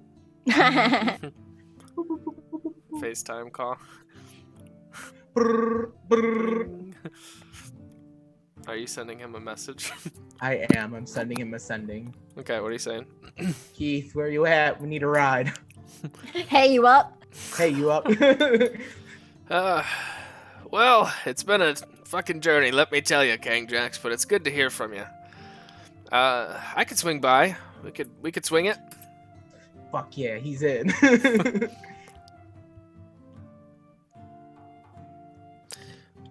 Well, I'll meet you. Where can I meet you? I can meet you in We'll meet Hagermar you- tomorrow. Meet you halfway. Actually, can you guys just teleport to a ship? I'm gonna look something up. We've been there. I am quite familiar with Keith and the Sorry, ship. I didn't mean to That's give you who's guys an choosing idea. it so hard, though, yeah. Yeah. Yeah, you can't target an object unless it's inside a 10-foot cube, so. I mean, we can still definitely get back to Hagermar, Yeah. at least. But that does make me wonder if ships are things or places or both. I was gonna ask, like, is a This is boat existential. an like, isn't it what if we say like the cabin of the ship? Is that a location? I don't know. Can you teleport to a boat? Right? Like, what if the boat is in a harbor? Can we? Does that make a teleport to that difference? Well, harbor? they would have had an answer in 3.5, I can tell you that much. Well, we can get to Hagermar easily, so. Figure it out. Yeah, you could just teleport to Hagermar instead. Yeah, so Maybe it de- I'll meet you in maybe it Hagermar depends on tomorrow. Maybe it depends on the status of the ship. All right, this is a good spot for our break. Yeah. As we teleport to Hagermar, maybe for the next day, and we head over to a new continent of Tolos, we are going to take our break. Thank you all for hanging out with us. Thank you, donations and subs. Yes. Really Thank you for the appreciate you all. train. Hype train. Wow. And we will see you in 10 minutes. Wait, what if the boat is like a big boat? It's like a name boat. You What know, if it's then a I can boat see- inside?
we are back. Thank you all for hanging with us.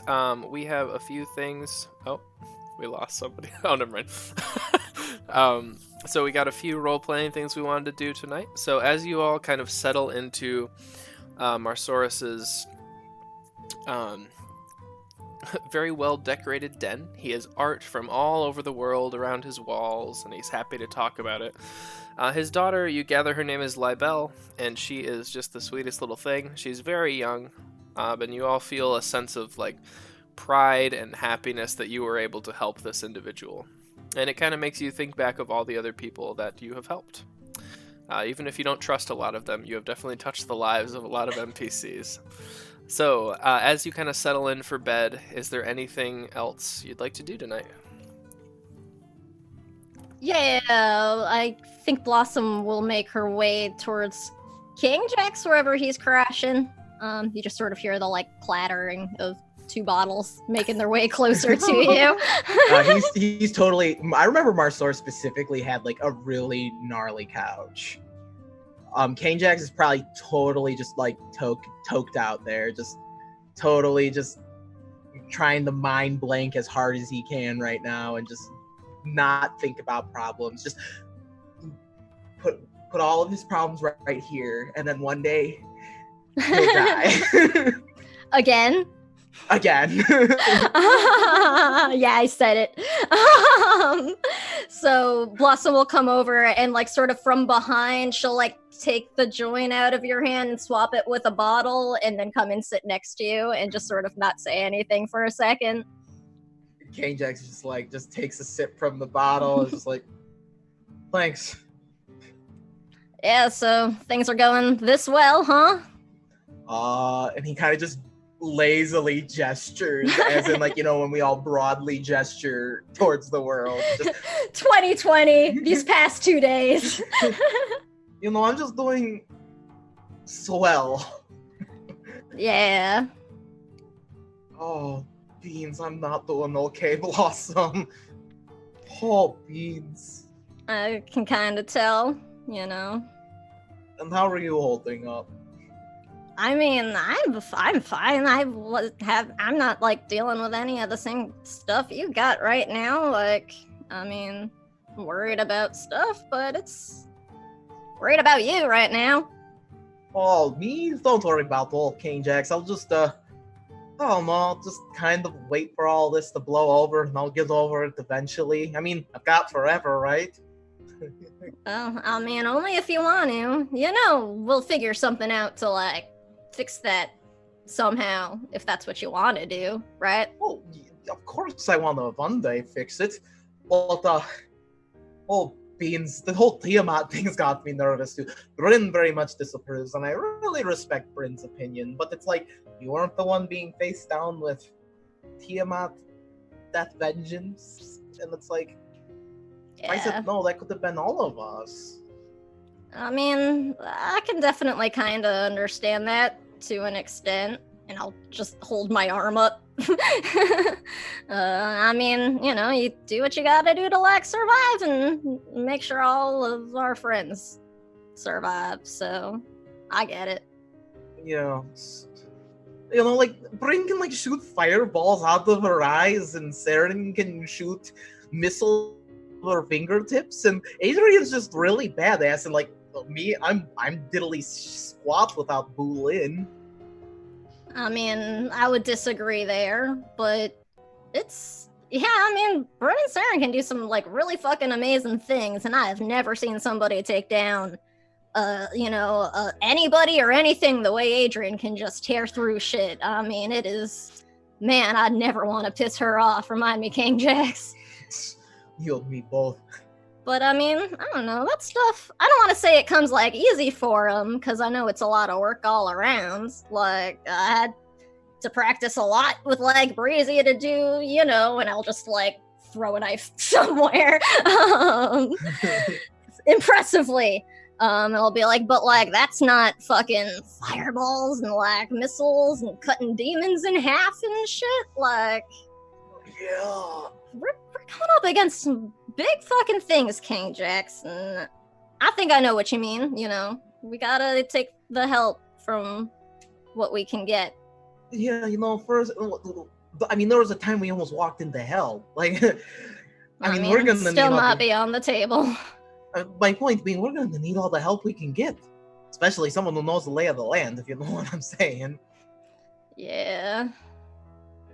I don't know though. Some things are kind of weird. Yeah. I found. What? What was that? Oh, nothing. I don't know. Feel like I get a lot of harsh judgment for the decisions I make. I wouldn't know what that's like. Blossom's just staring dryly at him. I mean, not from you. Not for a while, at least. Thanks for always having my back, King Jax, by the way. I don't know if I've said that for a while. That's what lib brewers are for. Yeah. Get over here, and he'll pull you in a hug, give you the nuggie. Oh, shit, God damn it.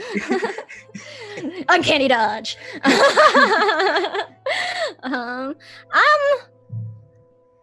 don't know. I'm a little bit worried about some other things. I haven't gotten to talk to anybody about this yet.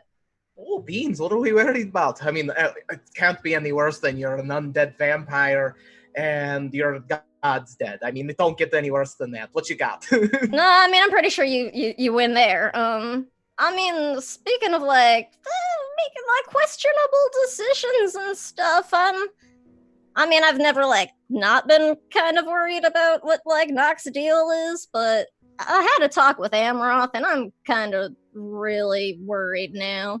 Wait, you mean Amroth as an ex-smoochy friend? Yes, he was my ex. We dated for a while, and we're not anymore. Anyway, he actually... What? That's the part that's got me all heebie-jeebied, is that you're saying he did some weird stuff? Oh, all right, so, I mean, you met Amroth, you can tell he makes decisions about as good as I do. When he left town a year ago or so, when we broke up, I don't really know why. It was kind of weird and sudden. And when we saw each other the other night, he told me he had taken a favor from Nox, and you gotta pay those back. So what you're trying to say is you got roped into some sort of arch-existence pyramid scheme? That's maybe, I don't know. The favor was I don't want to say an introduction because I don't think it counts if you don't know that it fucking happened. That's kind of creepy.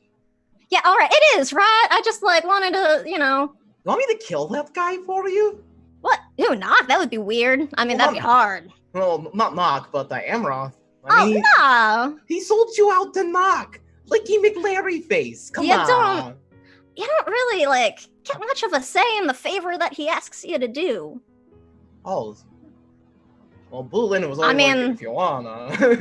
No, I mean, I guess he never, specifically said I couldn't, say no, but, I mean, the exchanges, he does a favor for you, so you do one back. It's... Scratch his back, lick his, I get it. That's weird. I mean, his true name is Larry. That's pretty, that's, the least intimidating name I know, next to Key. I mean, I'm not gonna be the one trying to call him that, though, anytime soon. I'm just saying, he can't be that scary if his true name is Larry. I mean, come on. Lawrence? Oh, every Lawrence I've ever met was a real sweetheart. Alright, well, who knows? I don't know, I just wanted to make sure that wasn't, I don't know, that it was weird. I'm not just, overreacting, right?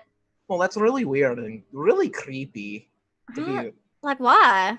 When you're doing missionary work, you're supposed to be pretty upfront and forward. You're not supposed to be, inceptioning religious ideas into someone's head. That's weird. Ooh. And he takes, a nice long swig from the bottle. Yeah. I will match you, and then keep going. And then finally be well, but, I mean... I don't know. Why didn't, Nox just come find me himself? I used to always say this one when I really had nothing for someone when they asked me a question about Boolin. I was just kind of blowing smoke out my ass. Gods work in mysterious ways. Clerics. Look, it works, okay? Yeah, alright. Well, thanks. I just, needed a second opinion. I've been kind of sitting on that one for, a couple of days. No, it's okay. Not I could ask my Da for his thoughts or something. That'd be weird. I mean, if it makes you feel better, I mean, Tiamat was lying to generations of my people to get me to join her cause.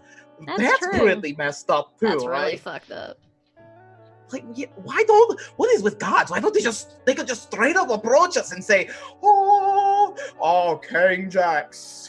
Seriously, what the fuck? Blossom just yells at the room now. She's jumps from just being kind of drunk and sad to yeah, what the fuck? King Jax will join and be like, yeah, what the fuck, Tiamat? And I can just picture they're both being belligerent right now. They're taking a page out of Adrian's book right now. As this is happening and King Jack does the, oh, I'm so mighty, you do see the shadowy form of Nock behind him. And King Jax, you don't see this because you're faced away, but Blossom, you do see him slink around a corner, the edge of his shadowy robes. Shit! I think I fumble with my bottle for a second and I catch it. Do I I don't know, does my mark react or something? Because I know sometimes it does things. No, I just see him slinking around. I'll just be you've seen him steal shit from Marsaurus before when you were here. Oh yeah, he did do that the last time we were here. I forgot. Alright, so I don't want to say something, but I'll just try to do a drunken head jerk towards where I saw him to King Jax, because I'm I don't want to verbally blow Nock's cover, but I'm mad at him, and then I'm just gonna take off where I saw him going. I'll be I'll let out a few more. Yeah, what the heck, Tiamat? Oh, and I'm gonna look in the direction Blossom's pointing. He's in Marsaurus' study. He's unclasping. He's ripping at books that are locked. Oh, alright, and just be hey, I need a hand finding something. We got some nerds who are good at libraries. He kind of turns around. You find. I think I found lots of things already. Thank you. Did you like that thing, that vial thing I gave you last time? Because I haven't seen him since, right? Mm-hmm.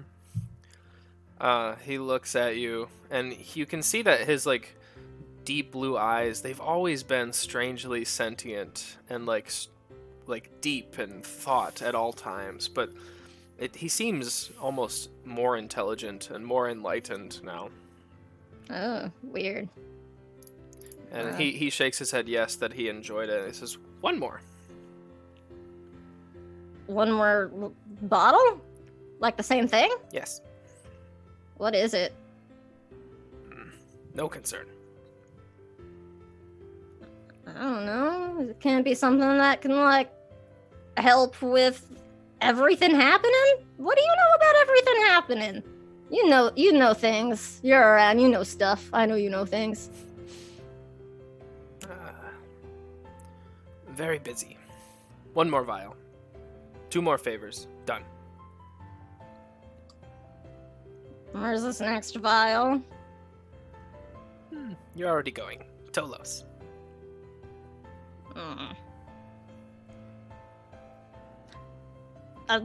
Blossom just sort of uncomfortably looks back and forth from King Jax Nock, and she'll finally just take a swig and be like, alright, what's going on, man? I talked to Amroth. I found him. I ran into him. He told me things. Yeah! Make a persuasion check. I'm helping. I'm yeah! Yeah! Make it with advantage, I guess. Yeah, what the heck? What the heck, Larry? I'm are we waking everybody up yet? Oh shit, that was really good. I hope we're being so belligerent everyone's awake at this point. It's a 26 persuasion. He looks from King Jax to you. I just got my hands on my hips. Back to you, Blossom. He points at you and says, come. And a big doorway opens behind him with blue flames on the edges, and he kicks it open. I'll look around and I'll follow him. This is the same doorway I saw before, right? Mm-hmm. Oh, Okay. can I come? He looks at King Jax. Ajax is like, am I coming with or am I staying? And he slams the door. Heck you too, Larry. All right, cool. Fucking what's up, Tiamat? So Lawrence, you mutters- said it. Yeah, he mutters, trust. And he looks at you very sternly. I mean, I'm trying to trust, but I would hope you can understand why I'm having a kind of hard time with that, like right now. You can see, very similar to Ton, that he's thinking through all the scenarios ahead of itself before they happen in his head. He says, fine. And he walks off, and you're in the same, like, shadowy realm of, like, rusted keyholes and keys that have been tossed aside. But in the distance, I think I mentioned this last time, I'm not entirely sure, but there's a island, like a big tower that goes into the sky that is far away from his little kingdom that he sits on. Okay. And he leads you through another door. And you can assume that it's taking you to this tower. I'll just keep following him. That's all I got right now. You're hundreds of feet in the air. The wind is kind of whipping around you. And you can't hear it because it's so loud, but you can see his mouth, and you can't really, but you kind of know innately that he says trust again. Then he opens the door and motions you forward. I'll keep following him. It's not exactly like I can get back home myself right now anyway. He's not going in with you. He just opens it up for you to walk forward. Okay, well, then I go in much more cautiously, since I'm not following him. Okay. So you enter in, and he shuts the door behind you, if you let him. Okay. One more time, trust. And he shuts it. And you enter into a brightly lit room with a sand floor. You can kind of feel the sand between the claws of your feet as you're kind of stepping through. And this is a jail cell. It's not a large jail. There's 6 cells. They're all empty at the moment. You kind of wait and you look down at yourself, and you're ethereal. You're ghost-like. Like you are in and out of existence. You watch as this town guard is dragging 2 individuals past you, and he walks right through you, clearly showing you that he cannot see you or anything like that.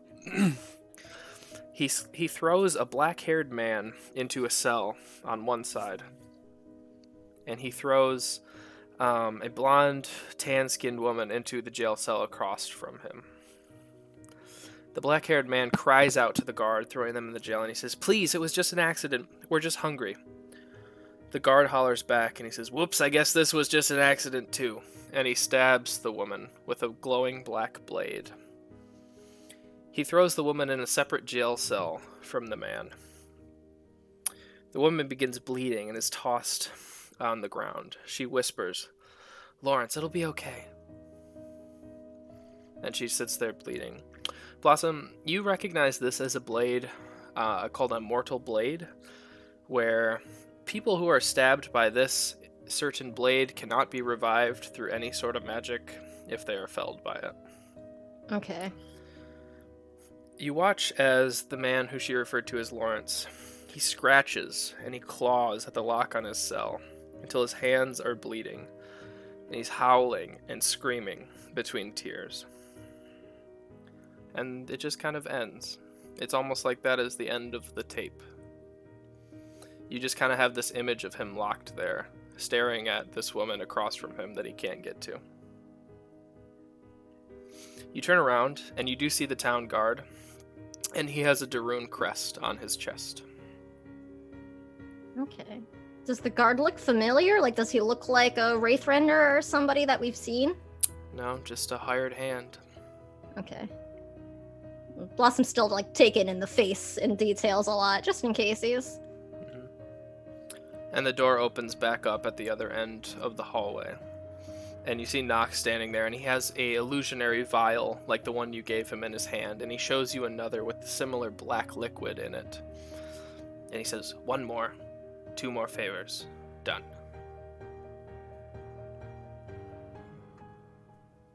I mean, yeah, I'll help you, but I still don't know why. Like, Why'd you try to find me? Like, why'd you have to go through Amaroth and stuff? Like, what's going on? He starts to vanish, but before he does, he says, "You're the key." And the illusion just kind of vanishes, and you are like, the wind starts howling around this platform, and you're dragged through a door back to the real world. And Nock is no longer there. But King Jax is still there yelling about Tiamat.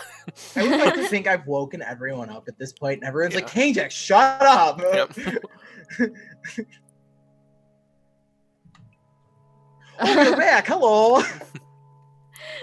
I'm just sort of standing, sort of like just shell shocked for a moment, processing everything I just saw. And I don't. How long was I gone? How long was Blossom gone? Like a minute. Oh, no time at all. Oh. That's weird. Alright. Well, good talk, King Jax. See you tomorrow. And I just start making my way back to my bedroom. Are you okay? Well, did you want to talk about your experience? I don't know. It was... I don't think I'd act... I don't know, man. Well, awesome. King Jack will spread his arms out wide for a big fuzzy hug. Yeah, alright. And she'll like trudge back over and give him a hug and be like... Big fuzzy hug. Just nighty night, Blossom. You don't have to talk about it if you don't want to, but just know that if you do, I'm here and I've got one already rolled up for you and lit, alright? Alright. For what it's worth, I think... I don't know. Maybe Nock's alright. And I'll head off. King Jax will just kind of be standing there for a moment like, huh. Okay. Alright, so those of you who are woken up by King Jax's incessant yelling are eventually put back to sleep, whether it's through Marsaurus's breath helping you, those of you who have insomnia or not, and you find some rest. You wake up the next day, and it's a warm day on Theroboros. It's kind of turning into spring at this point. Seasons move a little bit quicker in this setting than they do in the real world, just because there's fewer months and things like that. So it's already, you can kind of already feel that little warmth kind of hit you in the morning. The day is yours.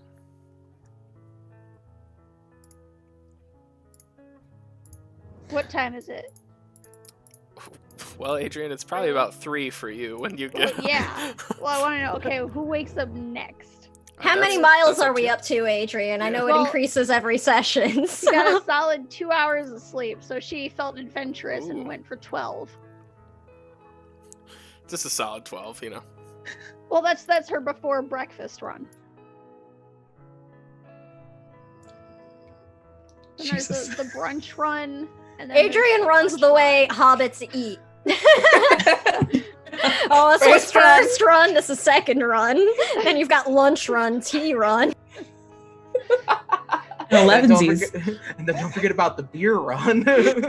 Well, no, but then after a while, you gotta stop doing the cardio so much and you gotta do some strength training. But that's when we get into that in the afternoon. Adrian never skips leg day. Nope. I like to imagine Adrian also still works out the prosthetic, just out of habit. Gotta work the biceps. Metal though, they're wood, right? Yeah, I would. Flexes the prosthetics like a tree stump just bumps out of it. I love it. So are we, I guess we're gonna make our way to Hagrimere? Right? Oh wait, no, we gotta help Marsaurus's other kid first. other- The babies. Okay, I guess we do the same thing we did yesterday. It's a very similar scene. This baby's name is Kaida. And you wake up Kaida, and she is happy to see. She hugs her sister and her dad, and they have a nice family moment. and they see you off when you're ready. They thank you. Marsaurus thanks you profusely. He reassures you that you can trust him, and anything that you need, he will do. And if you let him, he gives you a little parting gift. A smooth 12,000 gold. Oh. Ooh, boy. Ooh, daddy. Thank you, Dragon Daddy. You wait for a while, and you hear some rumbling in his room that he I feel hasn't bad let you about see. stealing from him. That he has not let you into yet, and you just hear gold coins being shoved into like this chest, and he's like, well, it's not all of them, but here, and he gives you a little chest. All right, that's 2,400 for each of us, folks. Oof. I'm rich again. Dang, 2,400? Yes, I'm a rich furball again. Fuck. Gonna make it hail. He says, once the girls are more back to reality, I'll swing by Tolos if you need my help, and I'll just be waiting in case you need me. Oh, that's real kind of you. Yeah, thank you again. I really can't. I know 12,000 gold seems like a lot, but it's really not much compared to what you've given me. So, thank you. Just glad we could help. All right, I hope to see you soon. Yeah, we'll be in touch. To Hagramir? All right, are you teleporting to Hagramir? Yeah, I guess so. Teleportation, is that like okay? Or like if it's not off plane? Or is that... It depends where you go. Alright, maybe let's just pop into Pearl's old place. Odds are it's either still abandoned or just like some randos have moved in and we can take them. Sound good? Everybody? Okay. So you teleport over to Pearl's abandoned old shitty hut that they owned. It's a good place to start if, we don't know. Mm-hmm. Again, your vision kind of descends down into this as you see the clouds. Again, you pan over a few forests, and the flowers have started to bloom at this point in the season. You can start wearing a little warmer clothes. Don't have to bundle up like you did at King Jax's hometown. Thank fucking gods. But you do make it to Hagramir. Is Keith expecting us? What's the plan here? What are we doing? Yes, is there anything else that you all want to do in Hagramir? I know that you wanted to talk to Quill, maybe. He's in Hagramir still. Oh, yeah. Anything else you guys want to do? Take the time to try to grab just some, healing potions, because I'm out of jellies. Okay.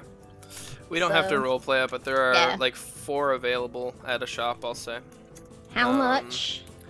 Say 25 gold apiece. You're pretty well Alright. known at this point. People Blossom probably will. give you discounts. Ooh. We got our sweet, chapters stuff. Mm-hmm. Yeah, Blossom will just get all 4, and I'll give one to Adrian and one to Bryn, Okay. and I'll hang on to the other one, so right? No, and then 4, so then one to Saren. Okay. So Thank you. most of you get 1 health potion here. Is there an order of the weave post here? It's just Quill's, the library that y'all returned. It's not necessarily a post, but this is the town where the library was stolen from. Right. Okay. So that well would be then- the best thing, basically. And my brain is, speaking of jelly, remind me of my mentor's name? Quill. It is Quill. Okay, that's what I thought. Yeah. I just want to be sure. No, you're good. So is Quill home? Yeah, he's probably home. He doesn't do much. Cool. Then I would like to discuss working with my group to unfuck the world, essentially. Okay, so you knock on Quill's door. You do know that Quill's mom lives with him. So he is kind of her caregiver. And so he's out running errands when you arrive, but he runs up right after you. He's like, "Oh, Saren, you're here. It's a great day. I knew today was going to be a good one. Come in. And he's kind of fumbling with his keys and undoing the lock. Sure. It's good to see you. You too. Are you okay? And he kind of assesses you for the first time, kind of taking in your appearance. I'm a bit bewildered by the people I'm traveling with, but other than that, I'm fine. Yes, they've had quite the life. I heard them at the council meeting. They are very eclectic. I enjoy learning from them. That's certainly a word. And he kind of enters into his little hut. It's a very modest house. It's nothing crazy. Uh-oh. Steam just opened. We're gonna go down. Oh no. Oh. Oh, I got it. Okay, I cut it off at the pass. So, it's a modest hut. It's nothing Heck, crazy. boys! There's a few candles lit. His mother, an extremely old Kenku woman. You can kind of see where he might get his crotchetiness from. She is like cuddled under a bed in the spare room. She's like, "Quill, is that you?" And he's like, "Yes, mother." And they have a little talk on the side. And he's like, "Anyways, what can I do for you? Well, I'm just a little sorry. It's not really clean in here." Oh, no. I'm sorry for intruding without letting you know that I was coming. Really, I wanted to discuss with you, and basically I kind of lay out what's going on and why I want him to join us. Sure. But I also caution him to, like, maybe not spread the word throughout the whole order. Sure. But he can tell Arcrelius, if that is their name. Correct. Is that okay? And if they're interested, we would be interested in having them ally with us. All right. Well, I'll definitely mention it to Acrelius. I can't say this isn't very concerning. It's deeply concerning, but you're the first person I thought of. Oh, well, that's sweet. Of course, I'll help you. I'll aid any resources I can. I'm currently dealing with the storms here. They're dropping. You remember how when the portal opened and the bell broke, or kind of broke, was struck, and all those portals started opening, and they were dropping demons around the world and things like that. Yes. Yes. That is kind of happening here, and with me being, kind of the forefront of the weave here, I've been really doing a lot of that battle myself. I wish there was some way we could find to stop it, but until then I'm kind of stuck here, but I'll research every day and do what I can to help you all. Sure, I appreciate it. How long has this been going on? Oh, well, since the council meeting, around then, the day before the council meeting, so about a week, maybe 2. Interesting. I'll speak to my friends and we'll see if that's something we can take a look at as well. That's concerning. Right. I was curious. I heard tales of what happened in Sharnwick, but you and I haven't had the pleasure of speaking since then. Was there really a dome that formed around the city? Yes, there was. Well, that would be exceedingly helpful. Hagramar is a little bigger than Sharnwick, but if we could maybe find a way to make that dome, perhaps find the person who could cast that. And okay, I want to make sure I'm recalling this correctly out of game. It was Victor or Persephone or one of the two that cast it? You all don't know. We don't know? Yeah. Okay. Well, I don't think that's a terrible idea. I think we need to, look into some logistics about it, but I don't see why it wouldn't help to some degree. Well, perhaps if you find anything in your travels, you just let me know, and maybe we could really protect this city. Of course. I'll absolutely look into it for you. Is there anything you or your mother need? Oh no, we're happy. She's just cranky. I think the biggest thing that I need is just an answer to this. I'm getting older. I'm not the youngest Kenku around, and I can't be fighting every day. No, of course not. But no, I'll look into it. Thank you. I greatly appreciate that. I wanted to ask, as you know, one of the members of the Order passed away, and we are going to be appointing a new Order member, and we're having a ceremony for that next month, and I was wondering if you would come with us. Apprentices are often invited to these sort of things. Sure. Yeah, I don't see why I wouldn't be able to. Great. I will pass along more details as they come across my desk. Thank you so much. Sure, of course. I don't know if you can cast sending, but that might be the easiest way to get messages. I don't have that spell myself, so you'll need to reach out. I have many scrolls. I appreciate it. All right, well, thank you for the information, and for your help. I'll speak to you soon. All right, goodbye. Goodbye. Let me know if you need anything too. I still am your mentor, not the other way around. And he kind of shuts the door behind you. Foolish old bird. Okay. And then I will look around town, and just whoever I find first, whichever of my friends I find first, is who I'm going to be speaking with. Okay, who wants to speak to Sarah? I've done a lot of talking, so if somebody else wants to, that is okay. Same. But Could I I run love into talking Adrienne, to Saren. maybe? Yes! Make it Adrian. Sure. Shield mom. Are we just like walking around shopping right now? Yeah, sure. Adrian is like at a blacksmith, just looking at stuff, like inspecting a shield. Like, Oh, hello, Adrian. hi. Sorry to bother your perusal, but I spoke with my mentor, Quill. Okay. He said he'd be happy to help us, Oh. and he would be talking to Archrelius about it as well. There's also something slightly concerning happening in the city. Demons have been coming out of portals Oh. for like a week. And I Good. realize that we're kind of on a timeline. We have other things to do, but this seems kind of a big deal. All right, where are they? I don't know where they are. I'm sure we can go back to Quill's house and ask. I probably should have asked that in the first place. All right, well, I could probably take on 12 on my own. Do we know how many there are? No, Okay. but it seems to be a fairly periodic circumstance or happenstance, so I'm sure we'll run into it sooner rather than later. All right. Fair enough. So what's the plan?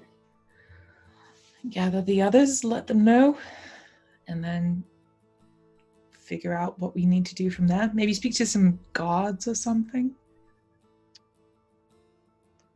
All right, well, I will say I'm not much of a talker, as I'm sure you gathered from this conversation. I'm not much either. Yeah, but you and Brent are the smart ones. And your shield mom, as I've heard everyone call you.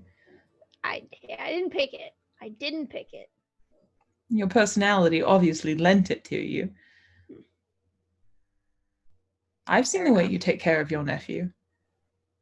Is not my nephew, but He's not? it's a long story. Very long story. Short, condensed version.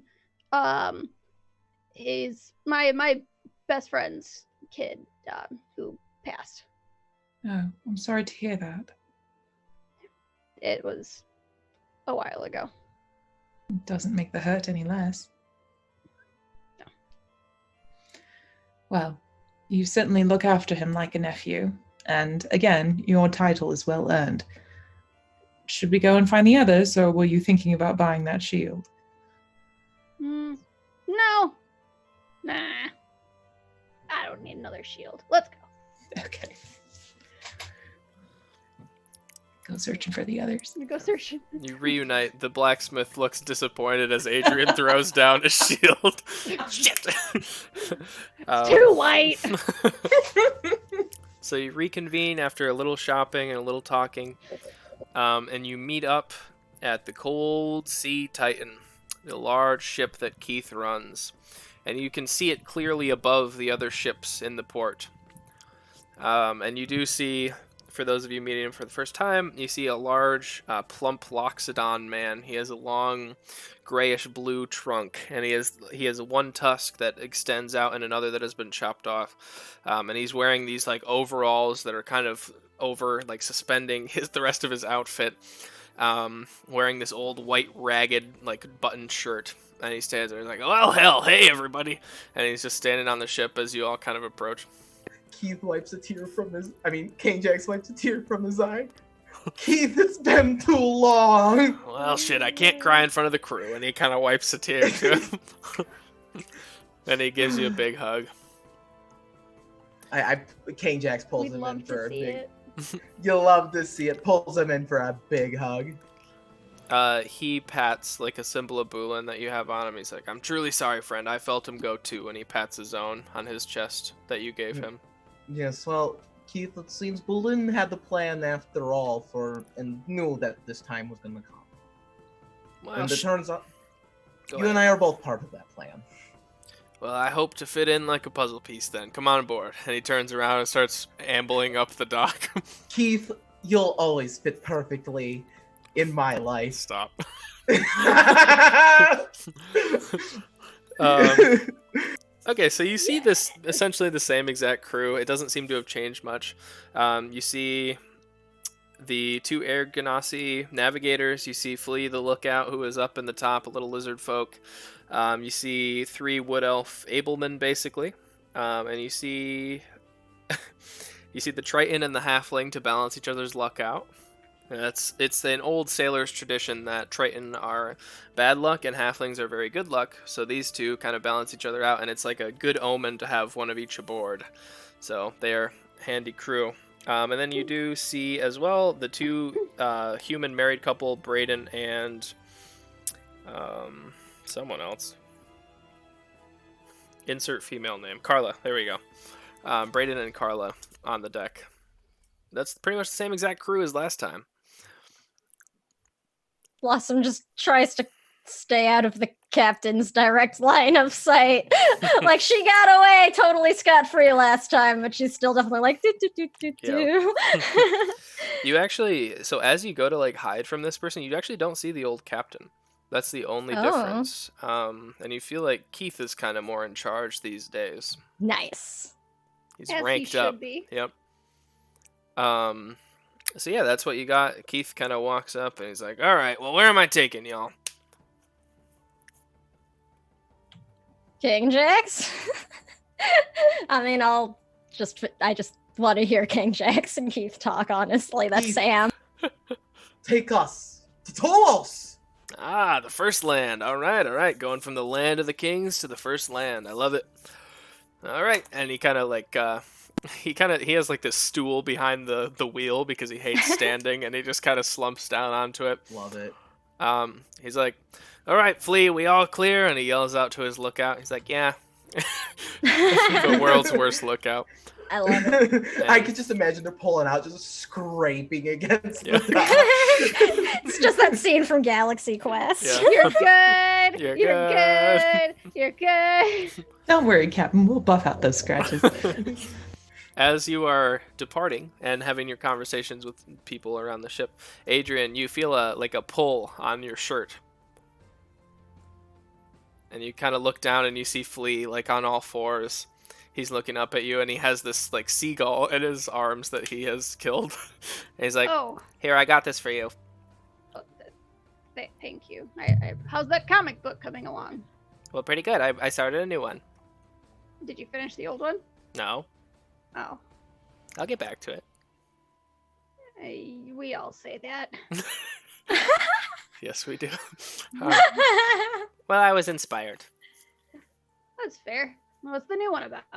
I can't tell you till it's done. Well, then why'd you tell me about it in the first place? I don't know. And he kind of scampers back up the lookout pole. In the back of his pocket, Okay. you can see a comic book titled Shield Mom. And he kind of scampers up. It falls, and he like catches it with his tail and keeps going up the lookout post. Sad. Yeah, so if there's any conversations we want to have, otherwise we can pass one day. It's going to be a several-day travel. But I know Yeah, I was gonna ask how long is the journey? probably 3 days, because you're going from one side to the like, you have to round the entire continent of Theroboros to get to Tolos. So Alright. Blossom was gonna ask Bryn to check in with Cal via message. We don't have to do like a whole long thing for time. Sure. Unless there's something Bryn wants to do or say. I'll just reach out and be like, Hello, this is Bryn. I'm asking on behalf of Blossom. She wants to make sure you're okay. You hear a low grumbling. Yes, I'm fine. It's a little warm. He says he's fine. He's a little warm. He's not much of a talker, so That's super helpful. Maybe next time we should try to, like, see if we can figure out where he is or if he's seen thunder or anything. I can message him again. Oh, I mean, if you can. Oh, But yeah, I Would you like mean, me to ask. pretty much those things. you can ask him. I mean, I'm just the way I do sending is more of like a phone call, so you can ask him more. I if you love want. it. Sick. Yeah. Blossom would like to know where you are and if you have seen thunder. I have not seen thunder. I think I'm in the 6th layer of hell, 7th, 5th. I've kind of lost track. It's been a long time since I've seen you all. Okay. Can we help? Not unless you can get here, but I know you have other things to prioritize. So Has he got, like, any answers or anything? Has he found what he's looking for? Have you found what you are looking for?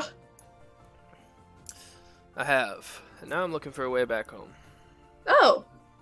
Okay.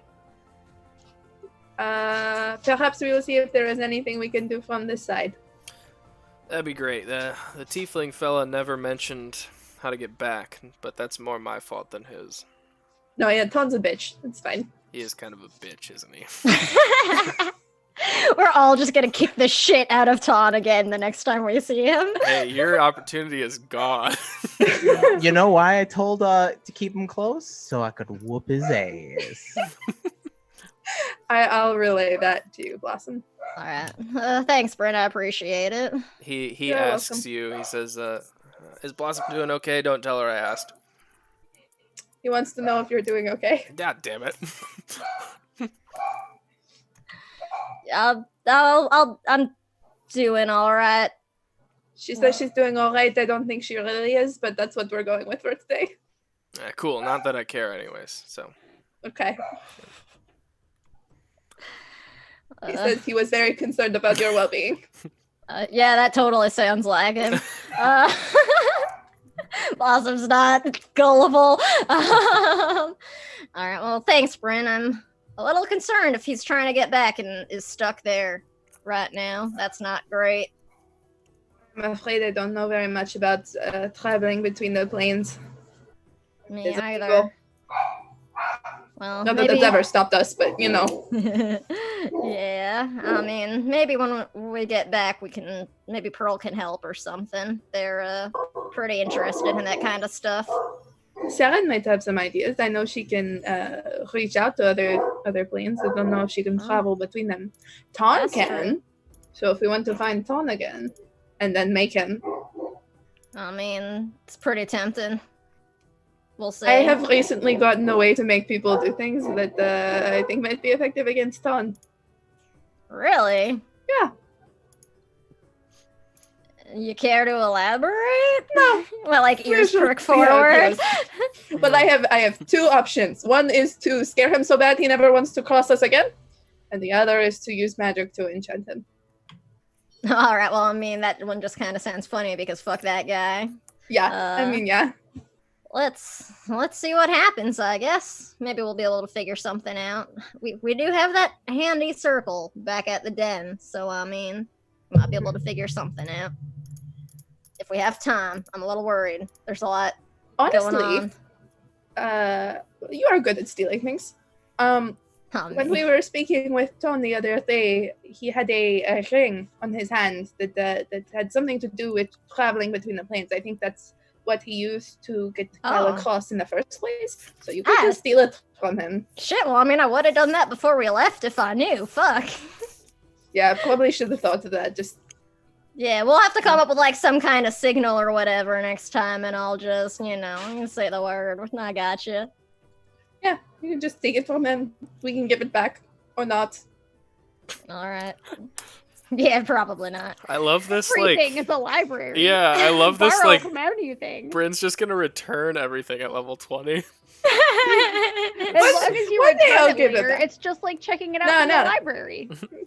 I'll return the library books because I respect libraries. I'm not seeing that ring again.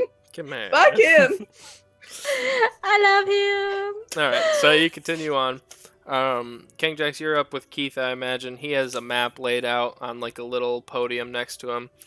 And he's like, alright, so we're kind of in a predicament, though. We've either got to go through Agora's Teeth, which I'm telling you right now I'm not going through, or we got to go through the Astral Sea. Not like the one in the space areas. There's actually just a port that we sailors use called the Astral Sea, too. Neither is super good, but Agora's Teeth will probably run aground. And we'll go through the sea then. Alright. Yeah. Alright, we're going to Astral Sea, boys. And everybody looks kind of like shit. Well, I mean, you told me it wasn't a good choice. Well, look, that's the only option. They're just cranky. They'll get over it.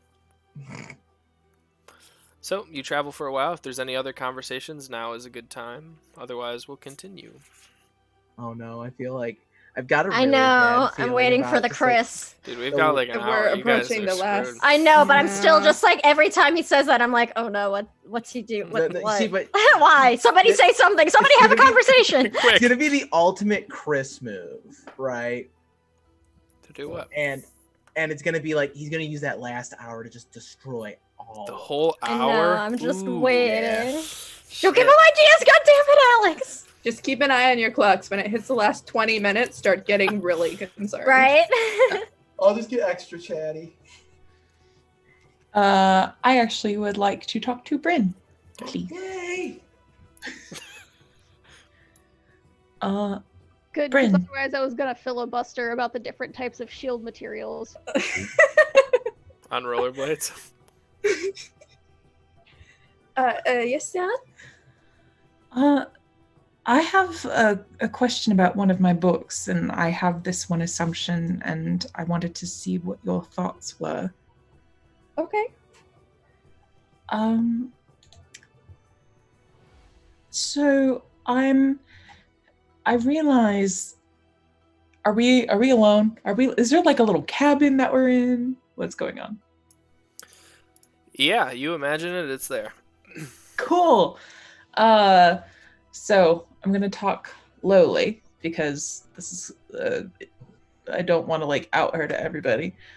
So I realized that you're a necromancer, and you know that there are some boundaries that you've bent, which I don't care. But I'm looking into possibly learning a way to change someone's mind. Change someone's memory is probably the better choice. And I don't know, it seems off. Like it seems like it's something I shouldn't do, but at the same time, I mean, I don't know. I'm just kind of questioning the ethics of it. I mean, it is ethically questionable, but that could kind of describe our whole, like, modus operandi. Yeah, that's true, isn't it? Yeah. Here's the thing.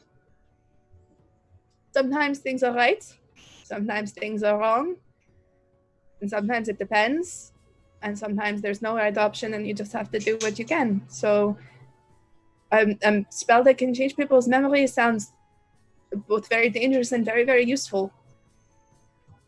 I thought so too. I just wasn't sure. This is the first time I've ever been unsure about something that I'm doing. I think King Jax is rubbing off on me. He does that. Ugh. I don't like having a conscience. It's a bit turkey at times, yeah. Sometimes figuring out what the right thing to do in a situation is really hard. And I try and do the decent thing when it comes down to it, but I know my rules are a bit more flexible than some people's when it comes to that. But there are some people in the world that are bad, and sometimes you have to use all the tools you have in your arsenal, ethically questionable or not. That makes sense. That makes a lot of sense. I don't know. I just feel like I was off doing one thing and accomplished that. And now I've kind of dropped headfirst into this and everything's changed. Yeah, that seems to be how it goes with this group. A little bit. It seems to be a fairly constant thing. Just having, metaphorical bombs dropped on us at random points. Yeah, it's a trend. It's like the universe hates us or something. Or something. I was actually, after our conversation, I was actually going to go get a drink. Do you want to get one with me? I don't really drink, but I will join you if you'd like. Tea then? Tea sounds good. I can put whiskey in tea. Let's go do that. Okay, we'll go get some tea. We'll go get some tea. Talk about ethics and also magic. Ethics and magic. And having nerd talk. And the fact that neither of us are the most morally sound of the group. Nope. It's so nice to just have nerd talk. All right, so you two... I do want to ask Saren about her knowledge of planar travel. Speaking of... Sure. What do you want to know? Well, Blossom has this friend who is currently in hell. And we have been perhaps theorizing a way to bring him back to this plane. And option one is to steal Tom's plane changing ring. But if you have any other suggestions or a way we could get that accomplished faster, I mean, I don't know a lot about the different planes, and you seem to know more than I do. So, sure. Well, currently, I know how to contact another plane. The whole thing with that is, I never know who I'm getting in contact with. It's always some random higher higher creature, a very knowledgeable person within that realm.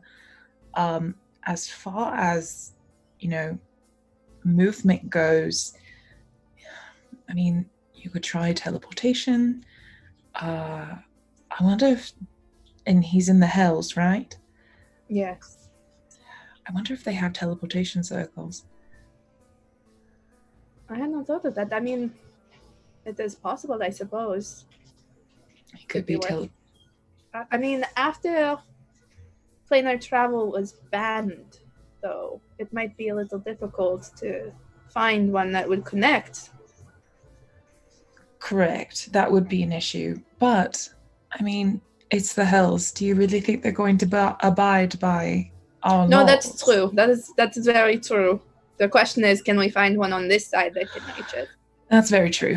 Well, okay. So here's the thing. I might, maybe, know how to draw a teleportation circle. Oh, well, then we can do whatever the hell we want. We just have to find the matching teleportation circle that will take us to the hills.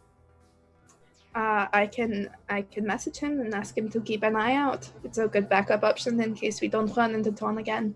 Sure. Yeah, that's perfect. If he can keep an eye out and if he can describe sort of the circle and kind of what it looks like, I can try and mimic it as much as I can, and hopefully, if not get us directly there, at least somewhere close. It's worth trying. Sure. Who needs ethics anyway? They can be inconvenient. They can be. No, I'm happy to help. And yes, if I can get a description of what the teleportation circle looks like, I'm sure I can try and pass it out over here. Okay, I will try and message Cal again when I get the chance and ask him to keep an eye out for teleportation circles. You got it. He says, all right, I'll see what I can do. Great. Back to whiskey-infused tea. Anyone else?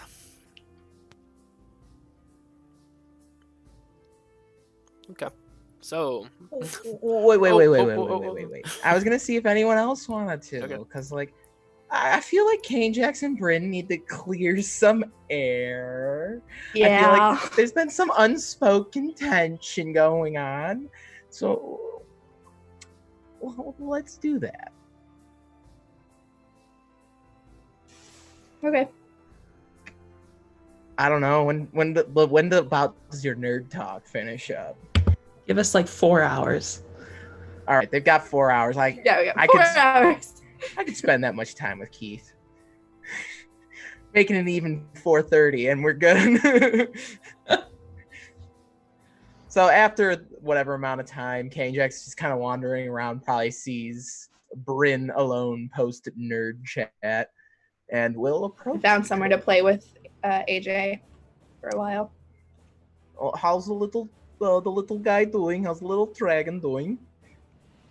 He seems to be doing well. That's good.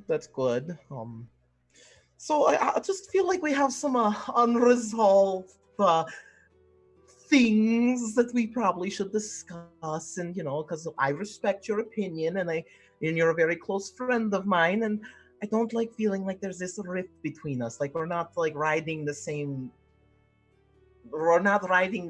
buzz, if you know what I'm saying. I think so. I have a seat. Let's talk. Yeah, sure. And Kane-Jax will sit down next to you.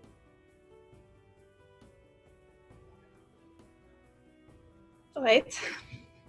I don't know. I'm not very good at this. Why don't you start? All right. Well, I feel like I don't know. You're very apprehensive about the decisions that have been made lately, especially by a certain fuzzy large companion in this group. And I just want to make sure we're doing okay. Like, I've tried explaining the whole Tiamat thing, and I just don't feel like we're seeing eye to eye on it. So I understand where you're coming from. I think I understand why you did it. Not thrilled about it, but I mean, it's done now, so. True. I just, I was kind of thinking about it. I was kind of mentioned this to Blossom last night. Like, everyone else in this group was so incredible all on their own. You can just like look at someone and just like shoot fireball out of your eyeballs, and then they're just like singed. Meanwhile, I'm over here. I have to like do a prayer, light some incense, and make a few signs. And without Boolin, I'm nothing, And I don't think that's true, Kane-Jax. I did not start out being able to cast fireball easily. It took years, decades of study and experience and practice to learn to do that. And I cannot do that on my own. I need my staff and a focus and time. That's fair. I just seeing you and Saren just wading into just danger and flinching at nothing, and Adrian just being a stalwart defender and Blossom being sneaky, and here I am dying, becoming vampire. It's been weighing on me a lot. And Kane-Jax, I think you forget that I spend most of our fights hiding behind various pillars or carts or people. Okay, you got me there.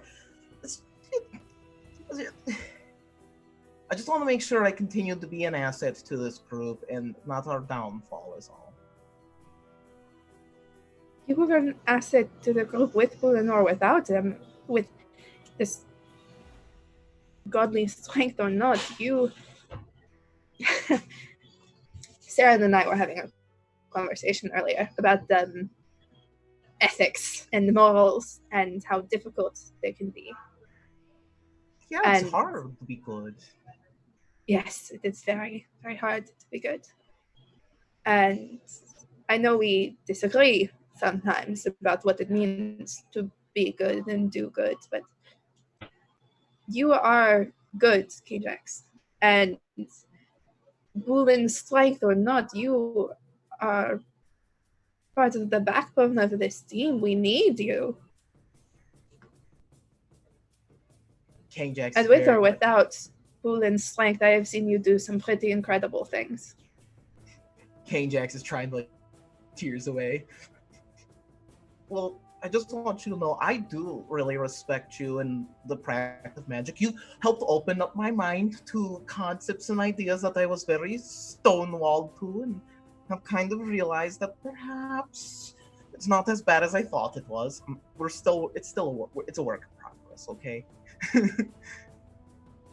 You're pretty good too, Bryn. You don't give yourself the credit. Everyone has the potential to do good. And I think that's kind of part of the reason I joined with Tiamat, because I even think Tiamat has the potential to do good in this world. And it would just be kind of weird to think that in all of this, that something has to be born completely and totally evil.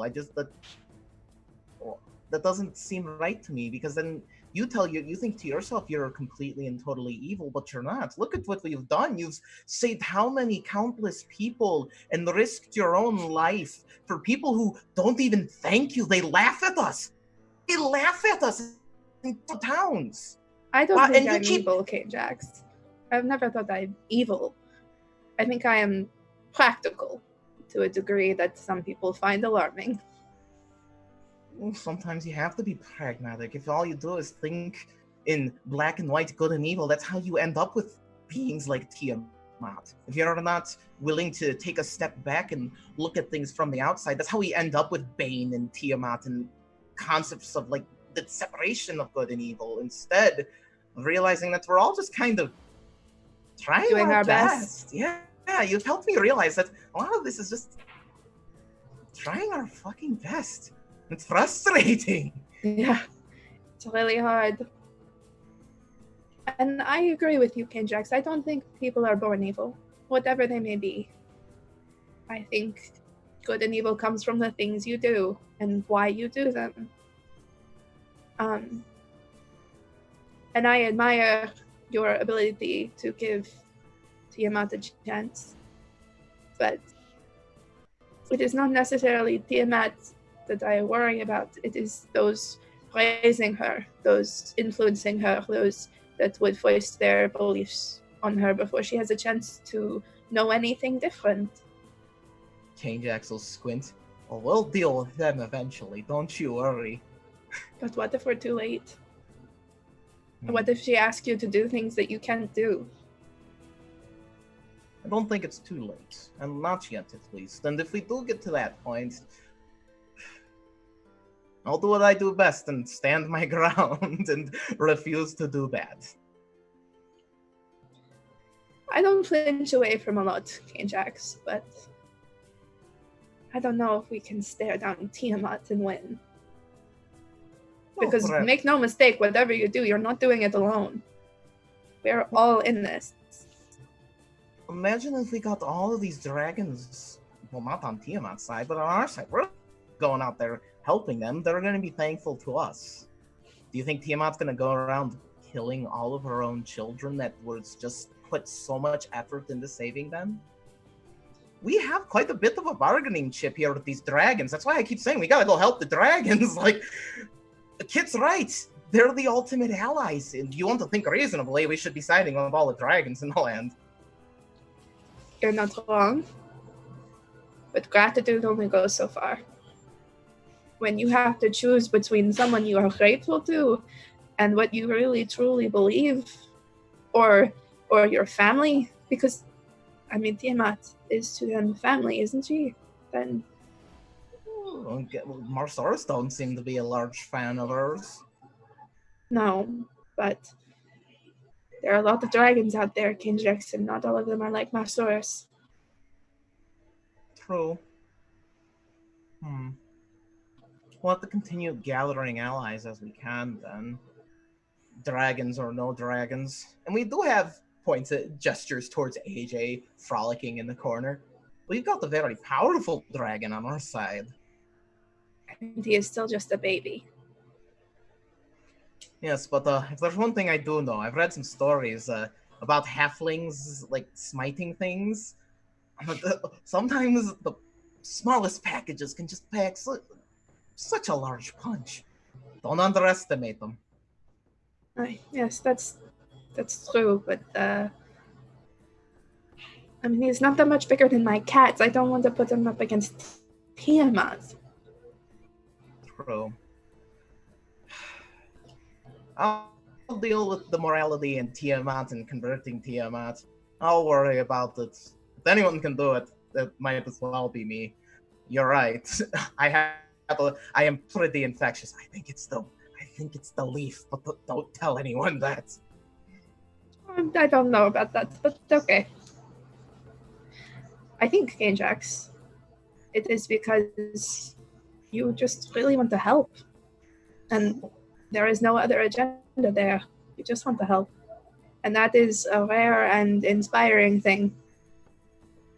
Well, I mean, we all can. Imagine if everyone helped. Imagine how much better the world would be. It would be. I mean, and others have helped us. Keith is helping us out right now in a real big pinch. That's true. Kit, Marsaurus, all of Mr. Micah.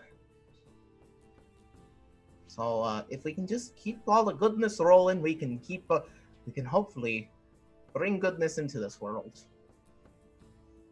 I hope so. Like my dad used to say, rest his soul. You get you get out of the world what you put into it.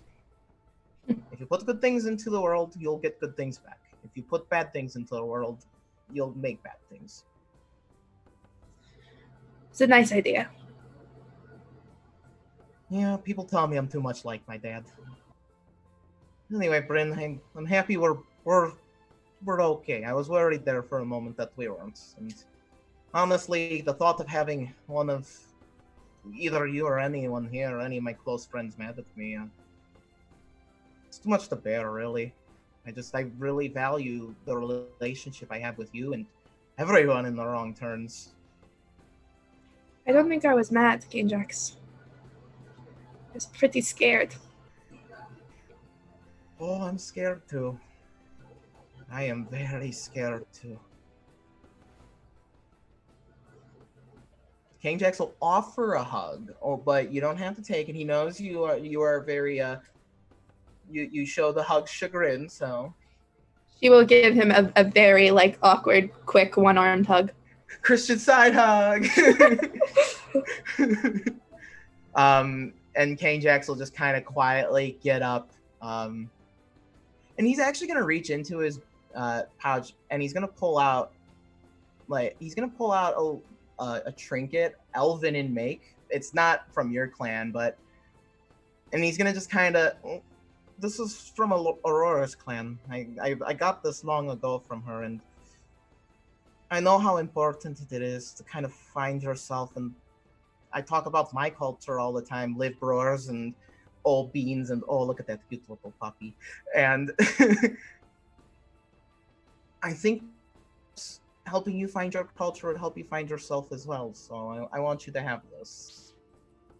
And King Jax will hand you this. It's basically just kind of like an amulet type thing, and it's like in a diamond shape, and it's blue, and then embossed on the blue is like a large tree set into like a snowy landscape. Raiden takes it. She looks very touched. Thank you, King Jax. And perhaps if this one person, these people, these broken, can actually contact the dead, I'm not totally against it. I just wanted you to know that. If you wanted to try and learn how to communicate the ways that those broken souls do, I 100% support whatever decision you make, because you've backed up every bad choice I've made. Means a lot to me, King Jax. And there is not a lot I wouldn't do to speak to my family again. And I don't want to be the one who gets in the way of that. If I can speak to the dead, it is possible that I could speak to Bulin as well. I know. I'm trying not to think about doing that though. It's very tempting though. I'm gonna walk away before you really tempt me with that one. Where's Blossom? I told her she needed to bring me the wine for Keith. I think she has hidden somewhere and is drinking. She does not like the ocean. Not. All right, I should probably go check on her. It was good talk, Bryn. Love you. Have a wonderful night, and give Azil all the scritches for me. Okay, goodbye.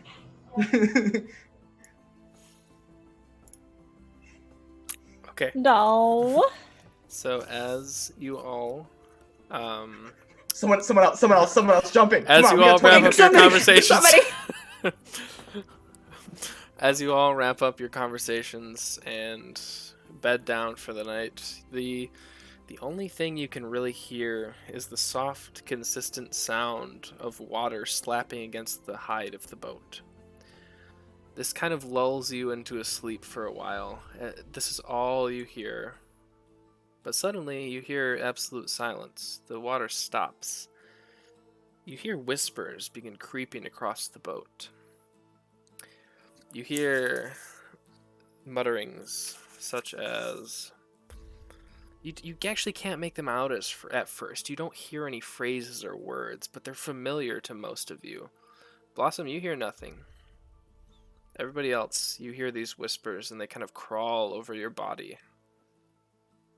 And you hear Keith yell out, and you don't think by his tone that he hears the whispers, but he says, "Well, we just made touchdown into the astral sea." And the four of you experiencing this, you start to make out the voices. And you kind of look over the side of the rail where you're at, or out the little porthole of the window, and you see bodies floating in the water next to you. And you start hearing whispers. "You've done nothing to save us. You are nothing. Come, join us." And I need you all, the four of you, to make wisdom saving throws, please. Yikes. All right. Am I just like drinking in my hole right now? Yeah, you're chilling. You don't hear shit. What the fuck? Yo, I knew Chris was gonna nail us. It was a peaceful session. I don't know. 14? 22. 21. 15. Okay. So all of you. Well, let's say this. Saren and Bryn, you pass your saving throw, but regardless, you start to look at these bodies in the water, and they're people you recognize. Bryn and Saren, you see your entire family floating by you. Their faces of these nameless individuals, among all these nameless individuals. King Jax, you look down and you see Bulan, and he lies there, pale eyes and sad. Adrian, you look down and you see Thane and his wife drifting past the boat. King Jax and Adrian, you feel compelled to join these bodies in the water. That makes sense. That checks out. Oh yeah, the two Are- people are wearing we heavy together? armor. Great. We'll say you're not together, as Oh, you're all no. bedding down in separate areas. No. So King Jax and Adrian, as you kind of, it's almost like you're shambling aimlessly, and you get to the edge of the boat, and you can feel nothing but yourself take a leap Oh no. into the water. No. Those of you who, Saren and Bryn, at this point you have both know something's fucky, and you know something's going on. Yeah. And all three of you hear these heavy splashes. Yeah, I'm Into the running water. for the deck. Yeah. Yeah. You also see. Never mind. No, you do. You see one of the Air Ganassi women as well has jumped into the lake. God damn it. So the three of you make it up there. You see the head of Kang Jax, and you do now see all of these bodies. But again, you realize that they are people that have died for you. Blossom, you've had a lot of bad shit happen to you, but there's no one immediately that has died to you. Though you do see these bodies, you see them as corpses and these horrible zombie-looking individuals floating past the ship. They're not swimming, they're just floating there. What would you all like to do? King Jax and Adrian, as soon as you hit the water, you snap out of this vision, and you realize that you are just swimming amongst these corpses that mean nothing to you. Fuck. I want to try and grab my friends. Okay. I I'm dimension not door. strong. I but- jump off the ship Okay. towards Kane, Jax, Adrian, whoever's there, whoever's Okay. closest. I'll say make an athletics check to see where you land. 14 Okay. plus 15. Okay, I'll say they're kind of close by, so you kind of land between them. The icy cold bite of the water instantly wakes up your senses as you are kind of falling asleep into this lull, but you're able to touch both of them at this point. I grab Adrian, dimension door back to the ship. Okay, so Adrian, Jump off again. You're dry. Make another athletics check for me. Blossom 17. can't swim, 17. so Yeah, you basically jump onto King Jax's back. Dimension door Okay, back on the ship. And then I will go for the air genasi as well. okay. Another athletics check. All right. 10. 10 is enough. You grab Okay. onto, her name is Zephyr, and you grab her by the shoulder as she's drowning. She is not so lucky as the others, and she failed with a 1. So she is swwimming towards the depths of the ocean, but you managed to get her by the boot and take Dimension hold of door. her. Okay, so you're just like... Nightcrawler up in here. yeah. All Ridiculous. of you, even those who passed the saving throw with regard except for Blossom, you still hear these whispers crawl over you, and the whispers never stop the entire night. But if you'd like to do anything, now would be the time. I Before just we hold wrap. my cat. Probably go I in guess my cabin and just cry. Blossom will make a point of staying up to just keep an eye on people now, because if she knows she's not affected by whatever is happening, she'll just grumpily hang out on the deck. Her Yeah. claws still digging into all of the wood she can of the ship around her, just like trying to make sure that doesn't happen again. Anybody else? I hold my cat and am sad. Yeah, I feel pretty bummed out about that one. Yeah, same. So, It's a bad day. as we continue this awful area, these whispers continue washing over you. I want to lock my door. Okay, you lock your door. Nothing happens, but you do...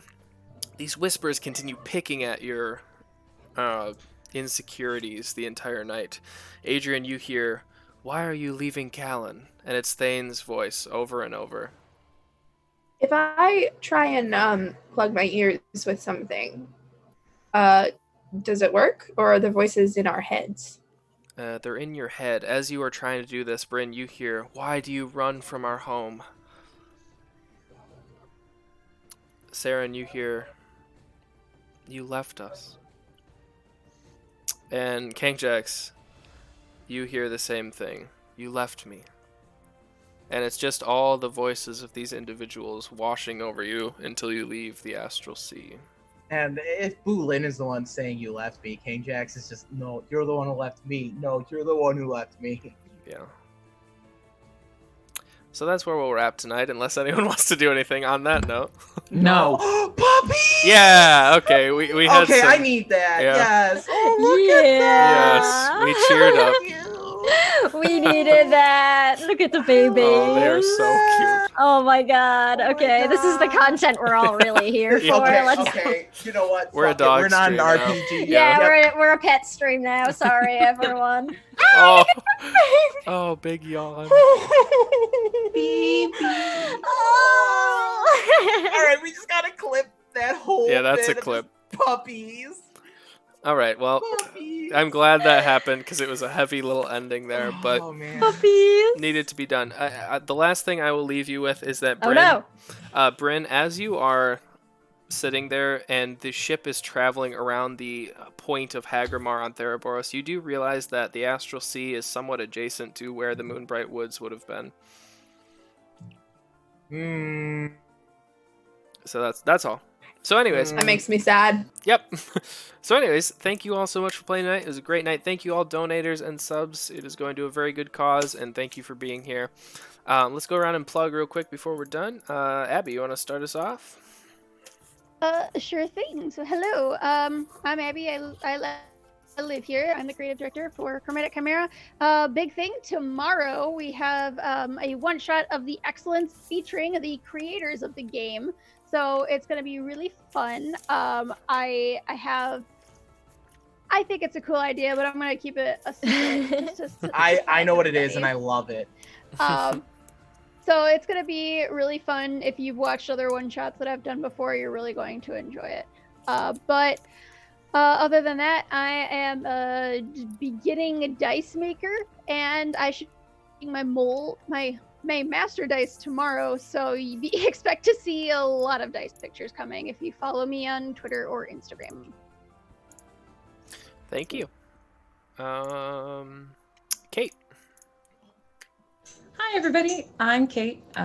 You can find me here every other Wednesday as part of Agora's Bells, or you can find me on Twitter at KatesD8s, where I just yell into the void. And I have started doing live streams where I play video games on the weekends. And currently I am going through a very heavily modded Skyrim and just wrecking all sorts of havoc. And you can find me over on Twitch at Kates and D8s. Thank you.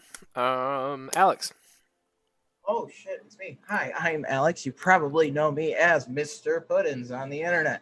That's where you can find me, where I post all kinds of salty opinions about stuff and about all my fun projects. You usually can find me here on Chromatic Chimera, because this is pretty much where I live and spend most of my free time. I run Steam Spell, the other Wednesday game. If you like steampunk and fantasy and weird stuff in your fantasies, that's the game for you. When I say weird stuff, I mean just it's wild. It's kind of got to watch it to really get why it's so weird. Starting June 11th, big, fun, exciting, we're going to be doing, I'm starting a short-term campaign titled Perilous Sun, The Haunted Warren. It's going to be a lot of fun, and because we're going to be using dark matter material, just got done talking to Mage Hand Press today, and they're going to be happy to slap their name on our campaign. So that's really exciting. I'm very excited because that means they're also saying, hey, Puddins, we see your homebrew and think it's really cool too. So really exciting stuff. Chris and Abby are both going to be in it. And if you like Steam Spell, if you like Agora's Bells, there's going to be some like fun little nuggets for y'all. So I highly recommend coming by for it. Cool. Thank you. Lucy. I'm muted. Lucy. All right. I'm Lucy. You can find me here every Wednesday. I play Cat in Steam Spell. I am the DM of Elsewhere on the first Tuesday of every month, and I run Clockwork Hearts, which is a podcast. We have been having some technical issues with the episode that was supposed to go up today. It'll be up soon. Really sorry about that. We're working on it. And I am Bluebird Draws on Twitter. I do a lot of art. My commissions are open.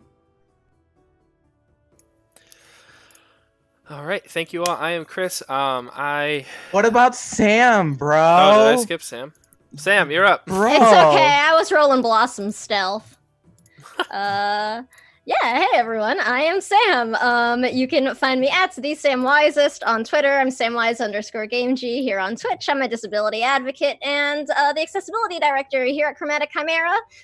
You can find me here on Fridays, Wednesdays, and Mondays. I will be in No Initiative for Wildmount, Daring and Divine. We still have Evil Clever Dog Isa from the London RPG community guesting with us for a second week this Monday, so check that out. And just because this is fun and it's something neat that Alex and I have been working on, if you are a fan of the Dark Crystal, make sure to keep your eyes open because we are working on a Powered by the Apocalypse hack, or Powered by the Thropocalypse. You want to do it? You could say it. You could say it. Powered by the Thropocalypse, if you will. It's gonna be so cool. I'm sorry. It's I'm so real good. I know. So I'm really excited for that. Alex has done a lot of work on it today, so it might be happening a little sooner than I would have expected, honestly. I don't know. We'll see. So that's what I got. But also real quick, if you are interested in participating in our Pride event, starting in June, we will be raising funds for the Trevor Project, all from June 1st to the 30th. Join our Discord for details. All right, now thank you all so much. I am Chris. I obviously DM Agora's Bells. You can find us not next Wednesday, but the one after that, where we explore the first land of Tolos. I am in Elsewhere. I am in Steam Spell. I play lovable, unintelligent characters, and they're sweet. I also DM Dead Winter on Fridays. This Friday is our 7th episode, so we have 2 more left. We are going to be adding that 8th episode because we did miss Friday here, so that's something to keep in mind. There's 2 of them left.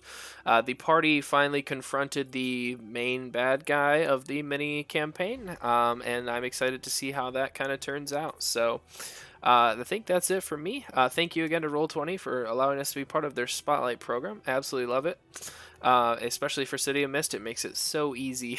So I'm looking forward to that. Anyone can DM it with that.